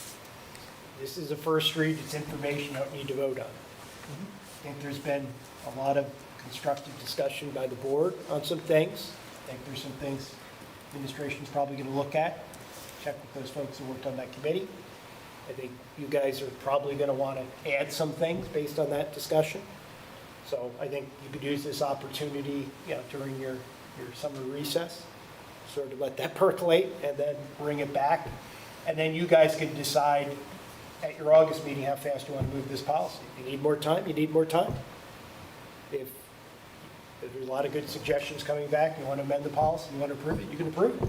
But you'll be in a better position maybe at your August meeting or your August committee meetings to know how fast you want to move this policy. One thing I'll add, unless there's something if the policy is good but imperfect, if it's missing things, but what's there is good, and there's not anything bad that you think, I need this to be taken out, I think it'd be good to pass it so that we have something better than what we have now, which is nothing. So in August, if we're coming in and we're like, yeah, it still doesn't do everything but I don't know what everything I want it to do would be, then I think pass it, but with the understanding, we're gonna come back to this. On the issue of establishing an ongoing committee, is that something we would need to take action on in August, to establish a committee? We had an AI committee, but I don't know if it's ongoing. It's ongoing? We already have a committee. Yeah, we I already know we have, had the committee, but I wasn't sure if it's ongoing, because we haven't had It any. met for about 4 months. Right, so it met in the run-up to the policy, and my question was, is it still active? well, and you are correct, Mr. Wilson and Mr. Henkel. Yes, the committee did meet with the sole purpose of reviewing the PSBA policy and then coming up with a recommendation for a policy to the school board. That was what the committee was charged with. So if the recommendation is that we continue with the committee, we can have that committee reconvene once we get back into August for the next steps. Okay, so there's no board action needed to have the committee reconvene with somewhat of a new mandate? Yes, Okay, all right. absolutely. Okay. But there does seem to be some wisdom to have something going into the new school year. And much, if we have much delay in the process, that's not going to happen. We're not going to have it in place by the new school year. However, it certainly can be brought back into the very beginning of the next policy cycle, as we've had the ability to flush out some of these age issues and, what apps will or will not be used and all of those things. I don't know if we have to necessarily get that specific in the policy, but the policy certainly could address some of these age issues in our next cycle, and at least that gives us a policy coming into the school year. Jeff, can you look at some of the age requirements and whether we're getting into trouble by having under 13-year-olds with any of the tools we're using. Could you that, or, at the risk of something on the superintendent, I mean, you could add language, and, the superintendent, shall establish, guidelines. Well, I was mostly thinking if we were found in violation of any of these, Liability. Yep, I can, yeah, so if the tool says, look, under 13, this is not approved for use. I'm gonna have one of my crack younger associates, So if you can, what might be helpful is if we provide a few examples of tools we're using. Yep. You can look at the end user agreements. yeah, we could, or, yeah. Ensure that we're not already getting into hot water. We can look into that. Thank you.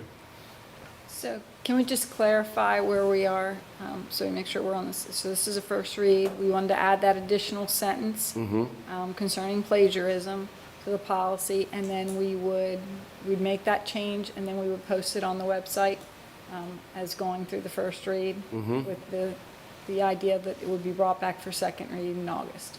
Yes, that's my understanding. Is everybody good with that? I just wanted to make sure we were Thank all you, on the yes. same page. It's Okay. good to get clarity. Okay, are we good to move on? All right. Item 10.03, this will be voting for delegates for the PSBA assembly meeting. So I would like to make a motion to approve the following 2 voting delegates for the PSBA delegate assembly meeting on October 21st, 2025, with Mary Lee Hall and William Hall. Do I have a second? Second. Any discussion? Any nays or abstentions? All right, that motion carries. And item 10.04, this is related to on-the-job training agreements with the Office of Vocational Rehabilitation. I would like to make a motion to approve 2 on-the-job training agreements with the Office of Vocational Rehabilitation for 2 students effective for the 2025-2026 school year. Do I have a second? Second. Any discussion? Any nays or abstentions? Okay, that motion carries. And then item 10.05, other items of business. I have none, and I turn it back over to you, President Hinkle. Thank you. All right, next we have 11, Buildings and Grounds. I'll turn it over to Mr. Hall. Thank you, President Hinkle.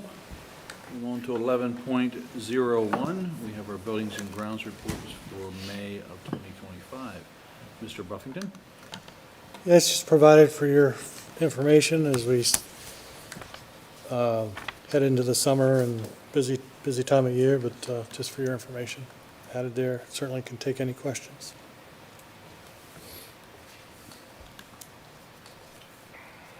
Thank you. Moving on to 11.02, the water test report for May of 2025, which is also there for our information. Moving on to 11.0, these 3 Susquehannock High School project financial report. Mr. Buffington? If I may allow, can I go back to 11.02 just to add some comment there? I'd like to go back to 11.02 to add some comment. Absolutely, go ahead. At the beginning of June, we took some lead and copper samples, and we'll obviously report when we come back in August, but I did want to just note that they were favorable results on all 3 sites, so main campus, Friendship, and Shrewsbury. Very good. Thank you. Okay, then, the high school project financial report. Yes, so certainly the financial report, and we'll look at that here in a second. I'd like to just follow up on, at the last board meeting, talked a little bit about, there was a comment about leaks. I just wanted to, mention that the general contractor has verified the repair of those leaks. Obviously, we are getting many tests. Yes, we are, right now. And we will continue to monitor and verify, that's good. But we appreciate that they repaired that, but we won't rest on our laurels. We will continue to monitor the building. Very good. So if we look at the project budget there, getting down to the end, we're looking, certainly Mr. Shunk is here this evening as well, and as we're getting down close to the end, we're projecting that we're going to start to get final payment requests and things, here within the next month or so. So, but for the budget, you can see, remaining budget there of just about $875,000, and if we can pop to the next slide there, you can see our contingency, is at over $560,000. We're not projecting, maybe a small change order, or two yet as we're looking to close out, but, we're looking for very favorable financial results. Very good. Very good, thank you. Okay, moving on to 11.04. We have a motion to consider an agreement with the Glen Rock Sewer Authority for indemnification for a permit related to the sewer lines owned by the district. I have a second. Second. So Randy, if you could go into a little bit of an explanation for us for this, as far as what the permitting holdup. Yeah, certainly. So in order to do this project, one of the permits that we need is a Pennsylvania PennDOT permit. One of those requirements is actually the list of facility owner. As I believe everybody knows, the district owns this portion of the sewer line that leaves this campus. However, the requirement from PennDOT is they're looking at the Glen Rock Sewer Authority as the facility owner. They don't own the line, but probably a good time to pause and thank the Glen Rock Sewer Authority for working with us, to establish so that we can get this permit. But it's actually going to list them on the permit, but the indemnification, obviously, it's the district's risk with this line, not Glen Rock Sewer Authority's risk. Right. So they're not assuming any of the liability, they're just working with us so that we can. Helping us to get the permit. Right. And very gracious, to do so. Does everybody understand that? Everybody clear on that? Okay. So we have any discussion? Any nays or abstentions? Hearing none, motion passes. Moving on to 11.05, we have a motion to approve the following. Approval for approval of the following greatest need project, which includes 3 boiler room projects, Shrewsbury Elementary, Southern Elementary, and Southern Middle, and rooftop equipment at Shrewsbury Elementary School, to bid as one large project with multiple primes. The estimated cost of the projects is in the range of $6 to $7.3 million, to be paid for using the fund balance assigned for capital projects. And B, approval of the contract with Beers and Hoffman Architects for services related to the greatest needs project noted in A. Do I have a second? Second. So do we have any discussion? This is obviously something that we've already spent considerable time on. We did discuss the possibility of having some construction management that we might consider later. Currently, we're considering handling all of that in-house. But if we should determine when we get a little further down the road that that is going to be maybe too difficult, then that possibility still exists. Nothing that we're doing tonight would prevent that from being able to happen if we would determine that handling that in-house is not desirable. So, but currently, the way it stands, the objective is to handle that construction management in-house. So that we understand that. And that does represent a significant savings to us, but then it also does represent a significant increase in workload. So, we may want to address that in in that summer period when that time comes. Or just to put it out there that there are some other options that passing this tonight does not prevent us from doing. Well, and I'd like to just add that when we had our meeting about buildings and grounds, there were some things in the report that seemed to be redundant. There were some things that were questioning whether this had been done previously with some of the little bits and pieces in replacing the boiler room scopes that we were receiving. So I would really like to have more clarity as the project moves forward to show us exactly, you know, the expenses and what's happening and what actually is needed opposed to what we were seeing that was redundant and what may not need done but was on the greatest needs project. So for instance, there was some questions about the chiller pipes that are still on here, so I just wasn't sure what that's going to look like. I am definitely going to vote for the greatest needs. I think it's important. We need to keep up with our facilities for sure, but would just like the clarity as we're moving forward as far as what is redundant as they get into it, and what can be saved and not having that action taken because it's no longer needed. Right, so many of those other portions of the greatest needs assessment that are not addressed in this particular motion, there's going to be a sort of another assessment of where we go from here. So certainly all of those things will be looked at and discussed as we move forward into that where do we go from here, which ultimately is probably going to end up in October when we'll start, you know, digging into, well, work will be done before we get to October, but that's sort of when we'll bring it to the board level at that Buildings and Grounds meeting when we talk about the next portions of greatest needs and what that looks like.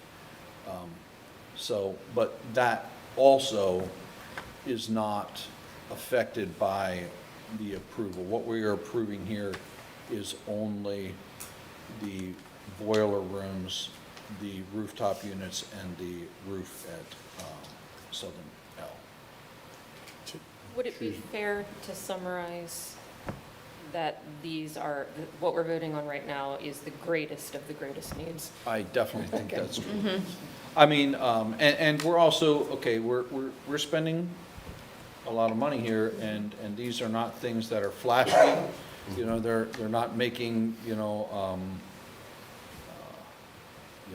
a space where the students are having, great interactions and all of that. However, it's really important that spaces are heated and cooled, and Otherwise they won't have rain any is on great the outside interactions of in the those building. That we So- have roofs. Yes. So, yes, I would say absolutely, these are the greatest of the greatest needs, and things that, not only that, our current systems have shown us all of the signs that we need to see to know that they are coming to the end of their life. So, there's nothing in here that I would say is even remotely considerable not a greatest of the greatest needs. So. And if I can add, the one thing I should have mentioned when I was going over the insurance, and it was in your board briefing, but one of the things with our insurance company, because one of the reasons why our insurance didn't go up very much, and many others is going way up, is because we are doing the roofs. So because we've committed to that, and we've even said that you're voting on this tonight, that has kept us from having a deductible for roofs equal to 1% of the building value, which is huge. So from that standpoint, I think a lot of these proactive measures are saving costs in other areas. What's the age of the roof that's necessary for that 1% thing? Well, they actually, what they did is they flew drones over our roofs last year, and they pointed out the middle school and Shrewsbury Elementary as huge concerns. And at that point, we said, hold on, we're working on it. And that's when we had applied for the grant last June for the middle school roof, obviously. And so, again, I think because we kind of led them to, we're really working on moving towards this, and now we've committed to that, I think that's a positive piece. But they have said, if you don't do what you said you're gonna do, this is where you're gonna be, kind of thing, so. I just wanted to point that out. It's not just, you said it's not flashy, but it is saving money in other Sure. areas too. Sure.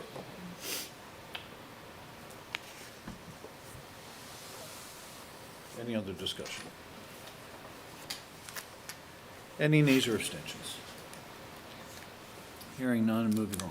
Can I interrupt you for 1 second? Jeff, I figured you needed to be here, or that you might need to be here for the personnel and policy section. Does anyone need Jeff here for any other sections of the meeting? Because otherwise we can let you go and, you know. Anyone? No, okay.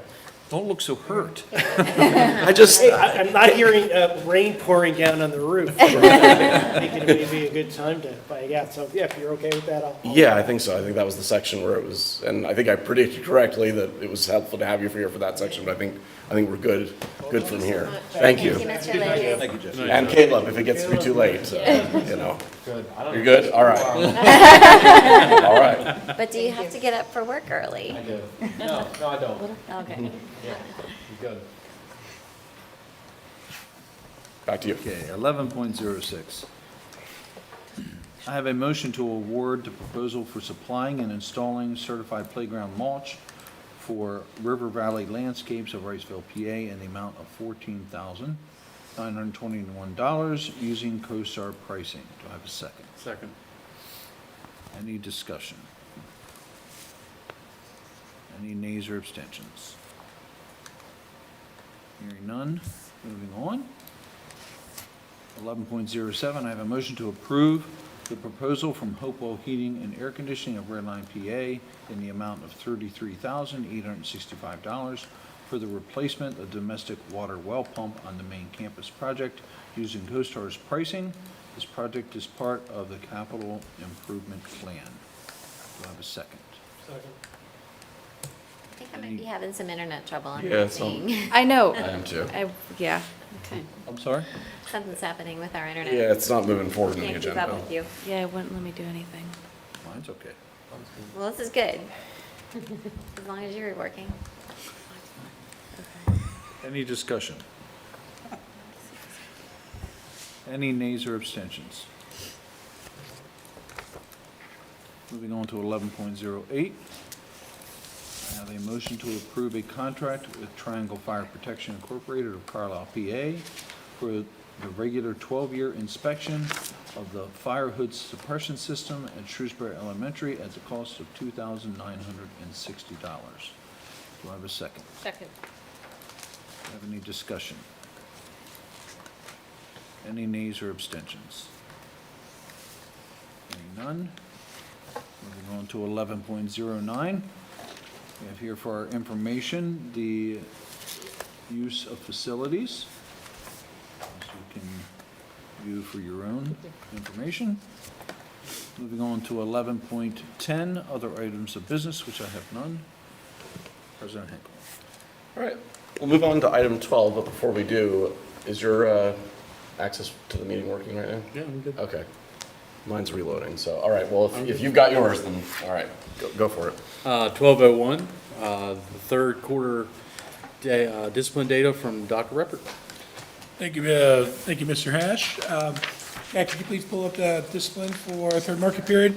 So for the board, you do have provided in front of you just an update for the third marking period discipline, just highlighting the infractions and actions that were relative to the third marking period. One item that I did just want to point out regarding an increase, we're looking at what you see, number 22, threatening school officials or students. First market period, we had 4. Second market period, we had 6. Third market period, we did have 12 of those incidents. So I did want to let the board and the public know that whenever there are any threats that are made, whether it's verbal, whether it is something electronic, et cetera, our administrators do address those. We do have threat assessment teams that include myself. Matt Leitzel is our school safety security coordinator, SRO. We do have our school psychologists, administrators, school counselors, school nurse that are part of those teams to address those situations. But I did want to point that out because you may see, because there is an increase, it does show that, when those situations are reported, they are being addressed by our administration and the individuals that serve on those teams. Something else I wanted to note, Kat, if you can go to the next page, please. As you do take a look at, on the back page, I do have comparisons from last year's third marking period to this year's third marking period. One thing I do want to point out, again, you're looking at the specific threats, which last year at that time we had 6 compared to 12 at this time. No rhyme or reason as to why there is an increase, but we do know that, when our students are saying things without thinking, not pausing, when things are coming to mind, saying things out of frustration, it does give us, like I said, going back to what I mentioned previously, that our administration and our staff, when they're hearing something, they are reporting that. I know we have shared many times, to our parents, to our students, we do have a Safe to Say program, so that if parents or students want to report things anonymously based on concerns that they're hearing, please utilize that system. I serve on that committee in that system, as well as our safety security coordinator, high school, middle school principals, as well as our school resource officer. So if there are concerns that parents and students are hearing, please be sure to report those. So that is the third marking period discipline. Mr. Hash, I'm going to share that. I have a question, just real quick. C on the backside, Yes. the student code of conduct went from 273 to 204, which is obviously we'd like to see a drop. Is there any, can you give us sort of like a feeling of what areas we saw differences? Specifically, yes, we saw a drop, and then let's applaud that, to our students, because we haven't seen, an increase, in that specific third marking period. I may, say that maybe a reason for that is we have focused a lot on providing a safe, supportive, and collaborative culture within our schools, looking at HRS level 1. Our schools, our administrators, our school counselors, our social workers, our teachers are doing, a phenomenal job of addressing and intervening when things are occurring. We have students that are reporting concerns that are coming up. But going back to your question, Mr. Wilson, what may be some of those specific? What we have here listed are the state reportable codes, regarding infractions. So, I would have to take a deeper dive. Some of the code of conduct may be tardies to school that may have decreased. We talked about plagiarism earlier, academic honesty, may have been a decrease compared to those. But when we look specifically at the discipline that we're reporting here, this is going to parlay into our Safe Schools report that we would submit at the end of July to the state, which then will become available on, our, not only for our website, but for our people to view how safe is our school compared to others. Yeah, I didn't, I wasn't looking for a specific, but just like, well, we saw a lot less of this year. Yeah. Dr. Reppert, Thank you.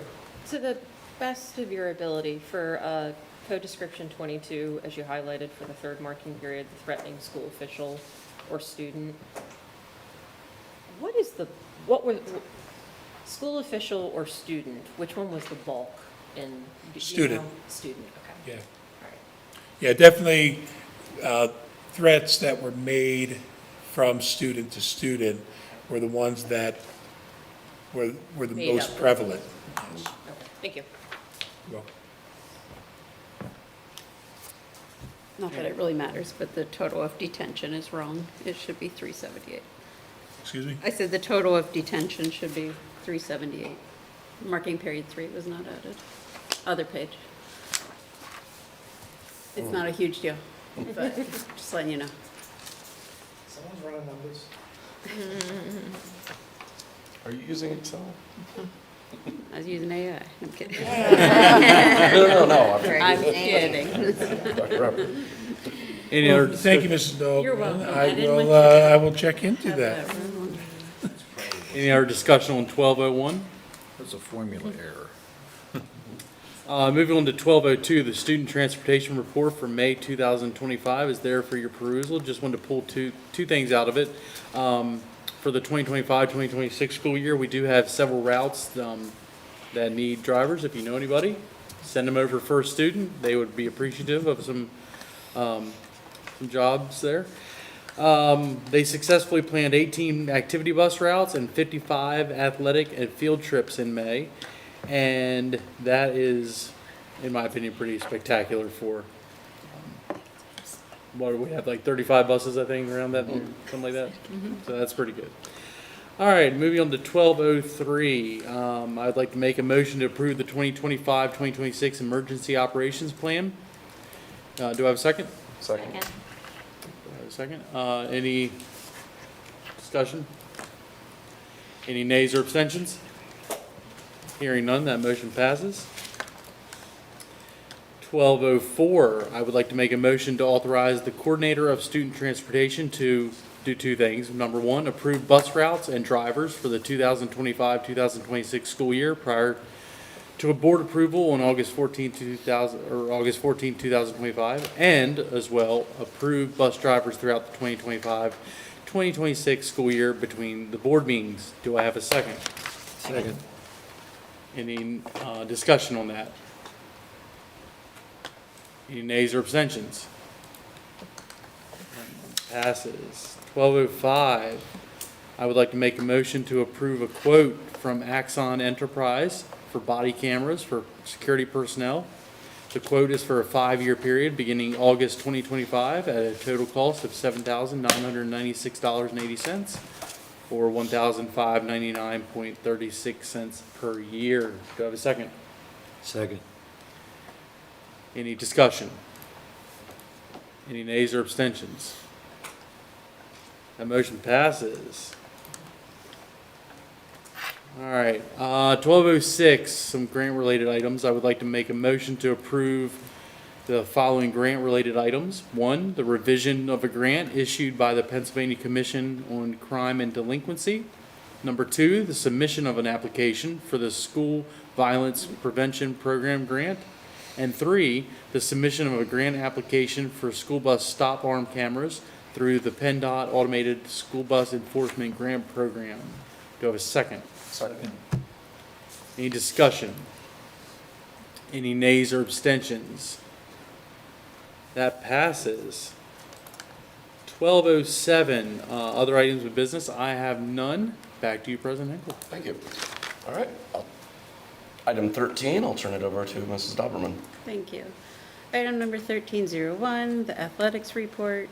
The Warriors had another strong spring season. Below, we will find the the YAIAA All-Stars from spring 2025 season.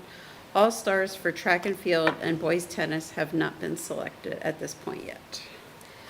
For spring sports, we have girls lacrosse. The YAIAA All-Stars are Jillian Dance and Bella Katchik. Congratulations to Jillian Dance for being named YAIAA Most Valuable Defender.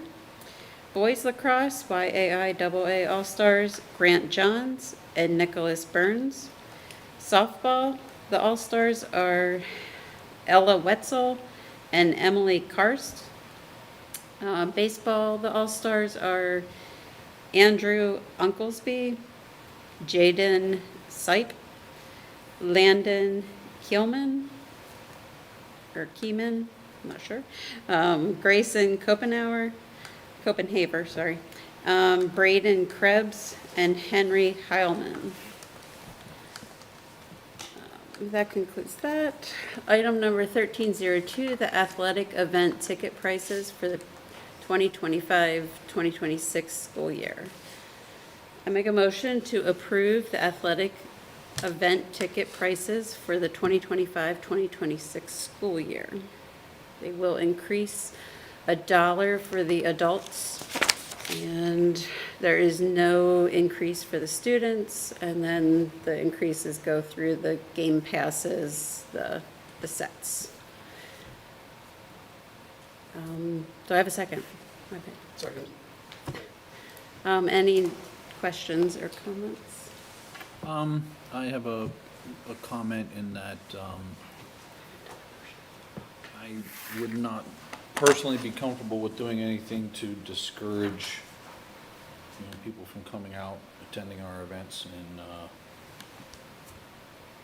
I would seem this to be a very minimal increase, which I do understand, but also, I would like to do things to encourage participation by our community at our school events. So that's just my perspective. But I'm sure you're all stunned. My question is, the game passes, how much were they utilized this year? I use mine all the way. I didn't think Game Pass, and it was gone by mid-basketball season. Yes, mine Mark right is on Bill, his you second purchased one. the Game Pass, didn't you? Right there. I'm just curious as to how successful we were in increasing the volume there. So I don't have exact numbers, so I apologize for that, but I do know that we sold a lot more passes than we had, but we had sold very, very few. Right. So compare it. So I do believe it's something that, as time goes on and we continue to advertise it, that we'll sell more and more passes. And I do think it's an opportunity that if you want to pay a lower price, you're able to do it through getting the pass. So my thought, it would be similar to some other things we've talked about. A lot of these things take a little time to get traction. I do think that the other thing that it does for people, I'll put this pitch out there, maybe we can put it in our communications. A lot of people don't carry cash nowadays. So if you don't want to carry cash, then a good way to do that would be to buy a pass, because then you just buy it one time and you don't have to carry cash. So I think we do also hear that. So that would be my thought on it, is that is a way to reduce what you pay and encourage people to come, because once you buy the pass, then of course you should come and use it. May I just ask a side question? Sure. Going to different schools, there are a lot of them that accept credit card payment. And I know that that comes with a cost. I think if we did that, I'd be more willing to consider raising the price to cover the cost of that, because it's convenient. At concessions, right, there's all kinds of issues with, counting the money and making sure that, that I've seen kids that you can't buy because they ask, do you take card, and and they're hungry. I mean, I just want to give them a Chick-fil-A sandwich then, but I can't because somebody's paying for that. What are the considerations that have happened with the card?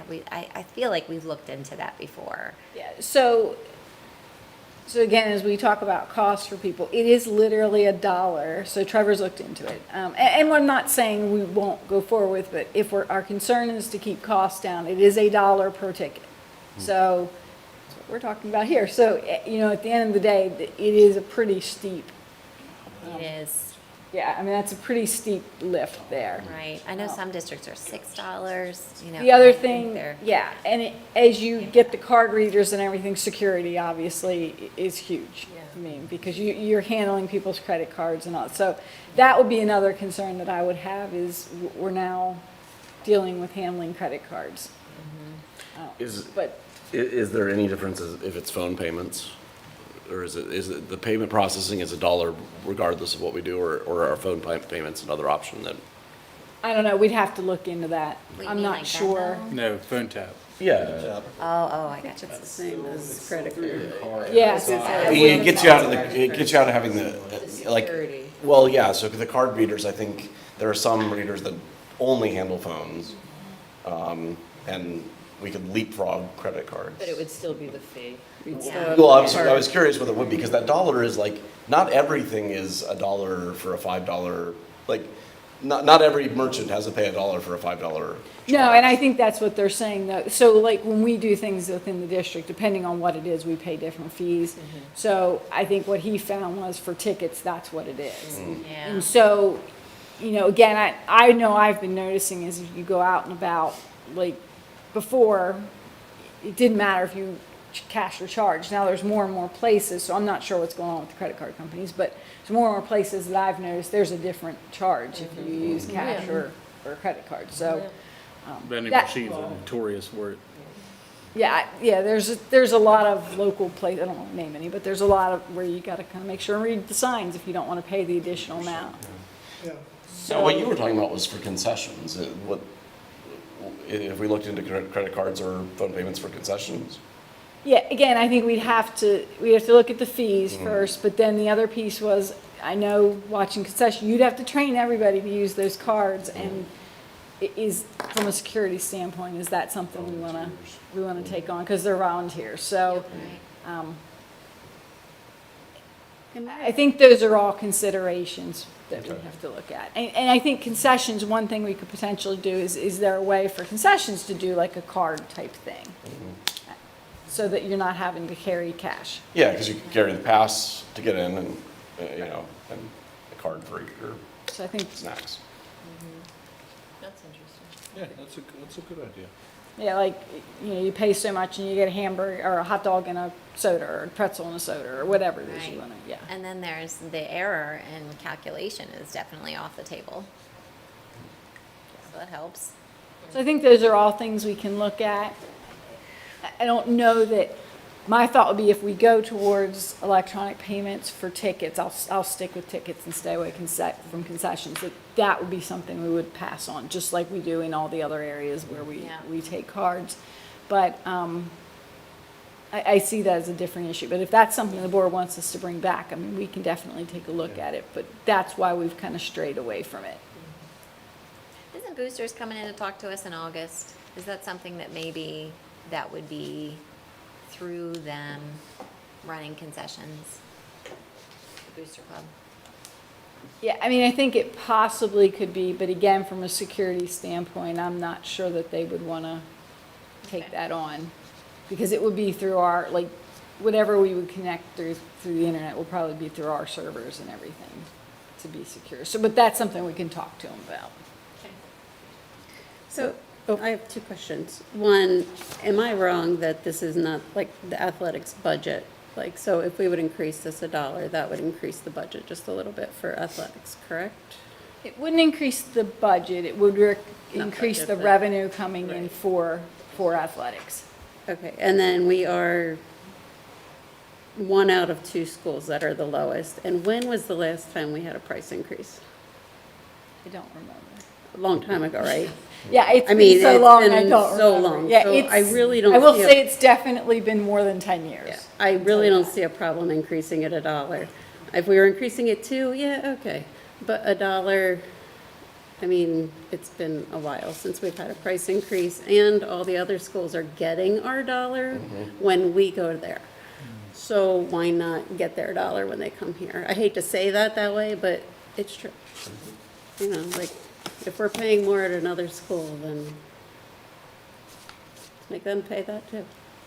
So I had made it was a joke the last time this came up, you know, can we pay less at our games and make the other side pay more? And I had thought, and it was a joke, but I actually thought about it a little bit more.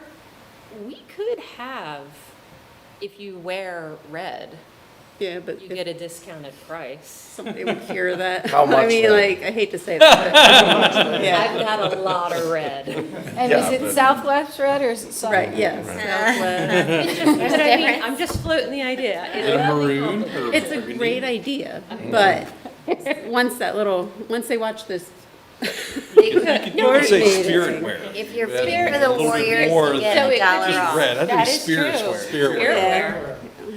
We I mean, could. like, yeah, Red Lion. Yeah, so spirit wear, not just the color.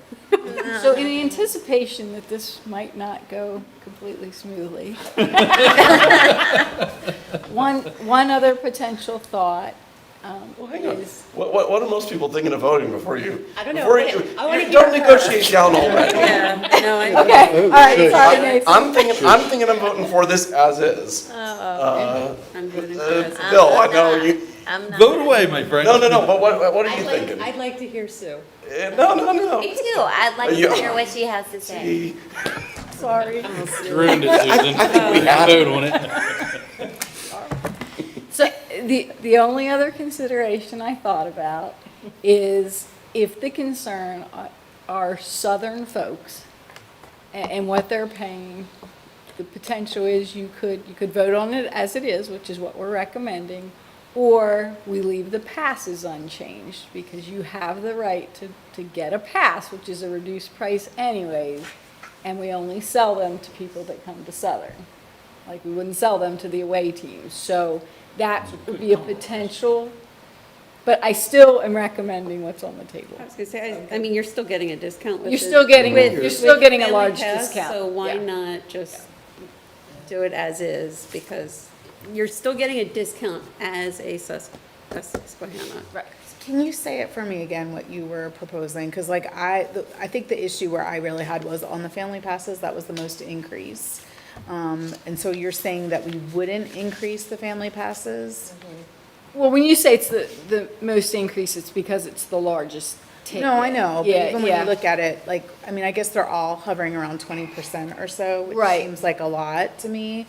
And like, my thinking about it is, like, I love that we did the family pass. You know, we talked about that last year, and I looked into some different examples of it. So I love that. I love that we were able to see that we were able to increase that. I think it was a good packaging of it. I think it was good advertising of it. I think that, you know, in the, you know, time that we live in, there's so many things that we're in disagreement on, that to come to something that we have agreement on, I would love to see another year of just keeping it as is, just to be able to see, like, are we able to, you know, continue to get the momentum with the family, you know, passes that we have. Just that's what I would like. Keep the passes as is, but go ahead and increase the. Well, and I know that the credit card is going to cost more, but I feel like I could be more persuaded, and I feel like the community would appreciate the convenience and They don't pay feel like a going little to the bit more ATM for before the it. game. So Can we put a cash machine on I'm just campus? saying. No? Well, I mean, like, when you look at the adult 10-game pass, it's $38. It would be $50. So you're getting a $12. You're getting 2 plus games free. Like, I really don't see an issue with this. Like, as is. Right. Because, I mean, you're really Still a you, bargain. yeah. I think that's I mean, go from It is. $90 to $150. Well, no, it's $90 after the increase, so it's 75 to 90, right? Yeah. It's currently 75, Right. and it would go to 90. Yeah. All right, so how about this? Can we modify this so that we're not increasing the varsity event adults, but we go ahead with the passes increase? Mary Lee. No. Yeah. I'm just saying, I feel like You Don't you could, feel like most the people burden don't- is, if they don't buy the pass, right? then Well, then they're not saving as much. They're not saving as much then. If you're not increasing the ticket price. Yeah. And then you're increasing these. So that's not fair, what you're saying. So what was your Doesn't make sense. suggestion again? It makes sense to me. I understand. the Sue's suggestion was increase the single adult ticket price, just like it says $1 increase for that, but then leave all the passes as they are. So family 10 game would stay at 75. Family 20 game would stay at 125. Adult 10 game would stay at 30, and adult 20 game would stay at 55. With the idea being that there are local people. Yeah, the people buying passes to our games are definitely There are community. local people, and so that is a way of giving a discount to our local families. Yeah, How do and they buy I it? mean, I think Committed selling the supporters. game, the passes is better for us because, you know, they may not use all of them, which is basically, you know, it encourages people to get the pass. And then, Use it, yeah, or use it or lose it. yeah. How do they get the passes? Is that through school bucks? Yeah. So they can get it in the office, they can let us know, and we'll put it at the ticket booth for them, so they can buy it. So various ways they can buy it. I just know school books is through credit card, Right, so right. I didn't know. So I amended this last time to include no increase, and I said at the time that was kind of a one-time only thing for me, and that I was on board with, it has to happen sometime, and it's, to me, it's a small increase, so I'm pro keeping it the motion exactly the way it is. Okay, so we have, you want to keep it as is, I'm good as is, Joe. Because there are a couple of different amendments we can consider, and it may get We complicated. could just do a roll call vote. We could, Up or down. That's true. but See where we are. But before we vote on it, I want to know, is anybody interested in amending it? And if, for me, if, you I know. would say changing it to Susan's suggestion would change my vote. I would be acceptable to that, because I feel like we are still trying to take care of our people, our community. I would accept it if it involved credit card.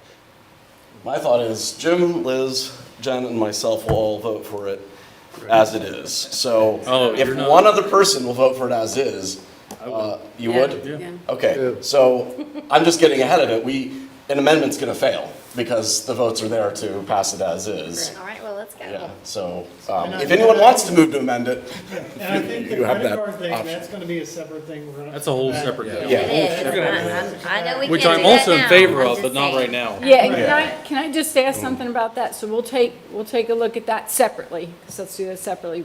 But my recommendation would be that if we would go that direction, the fee is passed on to the user. So Absolutely. So this would go whatever up the ticket price is, Yeah, it's yeah. still The an cash rate, if I get additional it for dollar. five. Convenience because- We'll charge, have should to have go it up to everywhere. $6, Yes, yeah, right? yeah. Which I You don't wanna pay think credit might card, you pay in Okay, Yes. so Convenience. I just want to make sure I understand that before we look into it. Yes. Okay, so Okay. we'll take a look at I that. don't All right. like that. I don't like that. I feel like the dollar increase would be covering the convenience of the credit card. So I would not But vote Then for you pay that cash. next Then you time. pay cash. So, just saying, that's right. Do I need to do a roll call, or? Yeah. We can do a roll call. You need, I think you do. Okay, It's can we pretty do a split. roll call?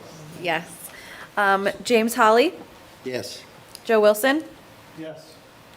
Hold on, I have to switch pens. I apologize. That's part It of died on me. Elizabeth Doberman, Yes. Bill Hall, No.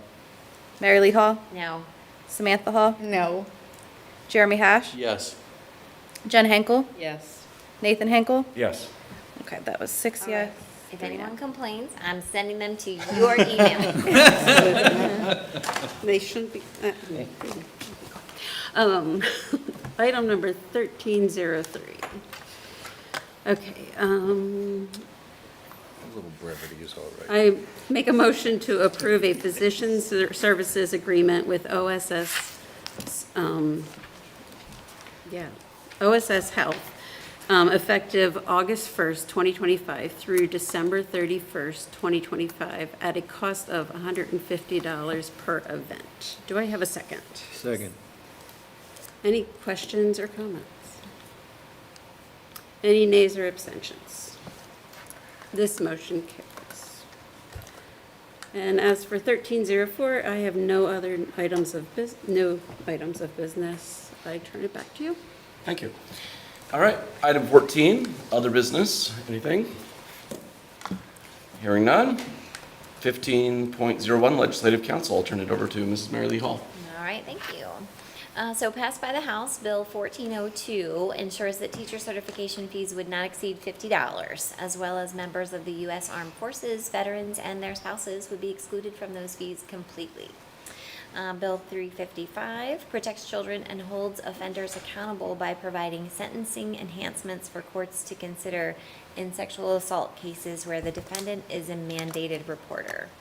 We encourage our children to trust school employees, healthcare professionals, law enforcement, and social workers as mandated reporters. And it's especially egregious when someone who is required by law to report suspected child abuse or neglect instead would choose to victimize a child with their title. The bill now goes to the Senate for consideration. Bill 1549, approved by party line vote, will raise the minimum wage from $7.25 to $15 per hour by the year 2028 on a tiered system, $11 by January 2026 and $13 by January of 2027, for York County and specifically. There was contention regarding regulatory reform and the difficulties of small business owners having the ability to remain price competitive while adjusting to this tremendous increase for employees in training and even minor staff under 18 making that much money. That minimum wage change only passed the House, is that correct? Right, it is going to the Senate for consideration, which may fail there, but we will find out. Passed by the Senate, Bill 375 will require school entities to have an automatic external defibrillator present at all PIAA interscholastic athletic events. And additionally, the legislation will require schools to establish or integrate a sudden cardiac event emergency action plan for all athletic activities. And the governor's proposed state budget is still under consideration by the General Assembly. Legislators are calling for a comprehensive plan that supports informed and strategic planning to correct imbalances, provide stability, and respect every tax dollar Pennsylvanians contribute to our state without marijuana tax. The Pennsylvania Higher Education Assistance Agency is actually holding a sweepstakes to give away 12 $2,500 non-essay scholarships through its PA Forward Keystone Loan programs. For more information, go to pheaa.org, which this is very easy pickings for college-bound kids that need an extra push. $2,500 bucks. Don't even have to send an essay. So the House reconvened this past Monday, did a lot of work, so now the Senate will reassemble next Monday and consider some of the things that the House sent to them. And that is my full report. Thank you. All right.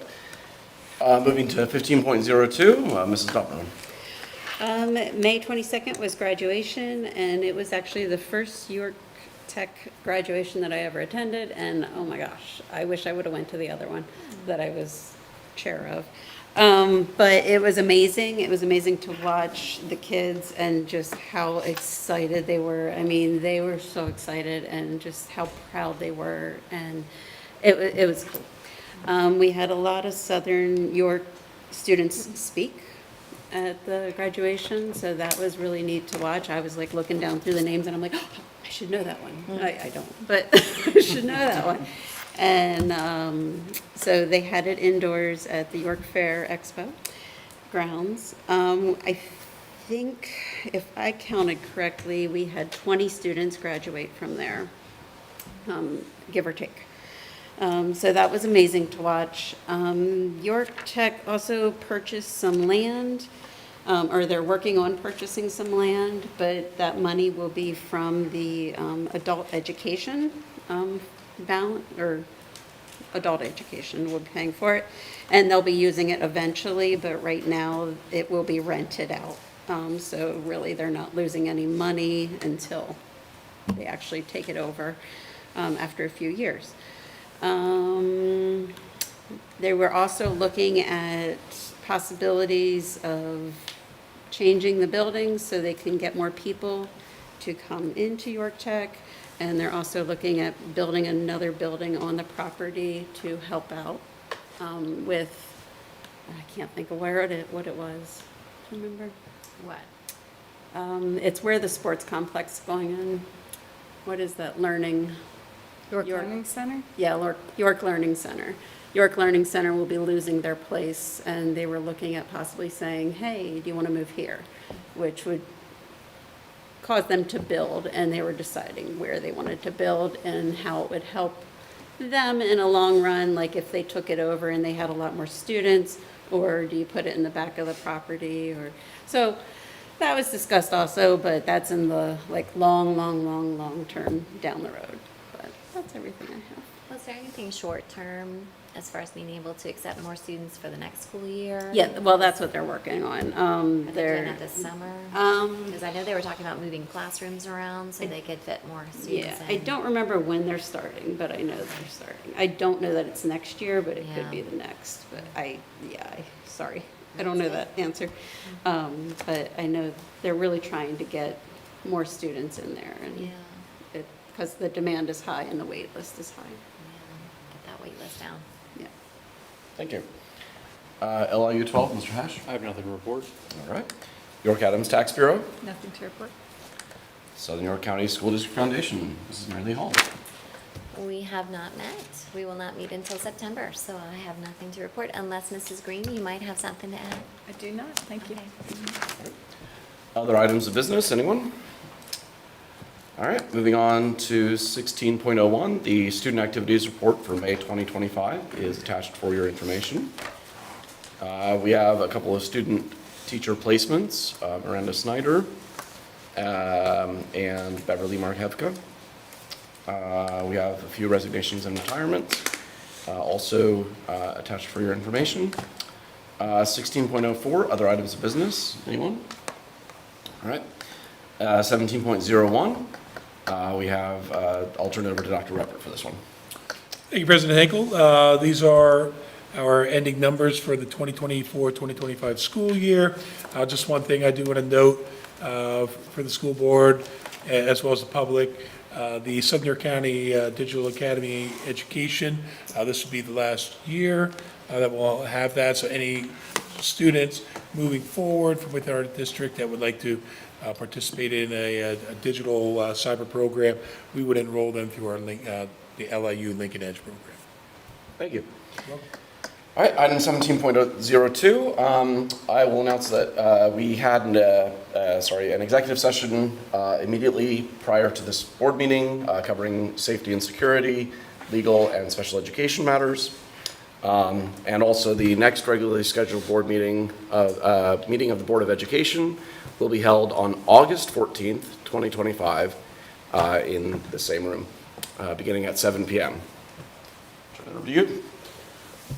Thank you, President Hinkle. I'll just join Dr. Ruppert, Mrs. Dauberman, and Mr. Ross for all their congratulations to all of our graduates, whether it would be our own graduates here on campus or through York Adams Academy or even York Tech. We wish them the best in their future, regardless of what their choices are, moving forward into the next chapter of their lives. Tomorrow represents the official start of summer, so to everybody out there, staff, board members, students, please stay well, be safe, and take some time to sharpen your saw for the beginning of next school year. Have a great evening. Thank you. Thank you. All right, and item 18, new business, anyone? Hearing none, I'll entertain a motion to adjourn. Second. I hear a motion in a second. Any nays or abstentions? We are adjourned. Thank you, Tia, for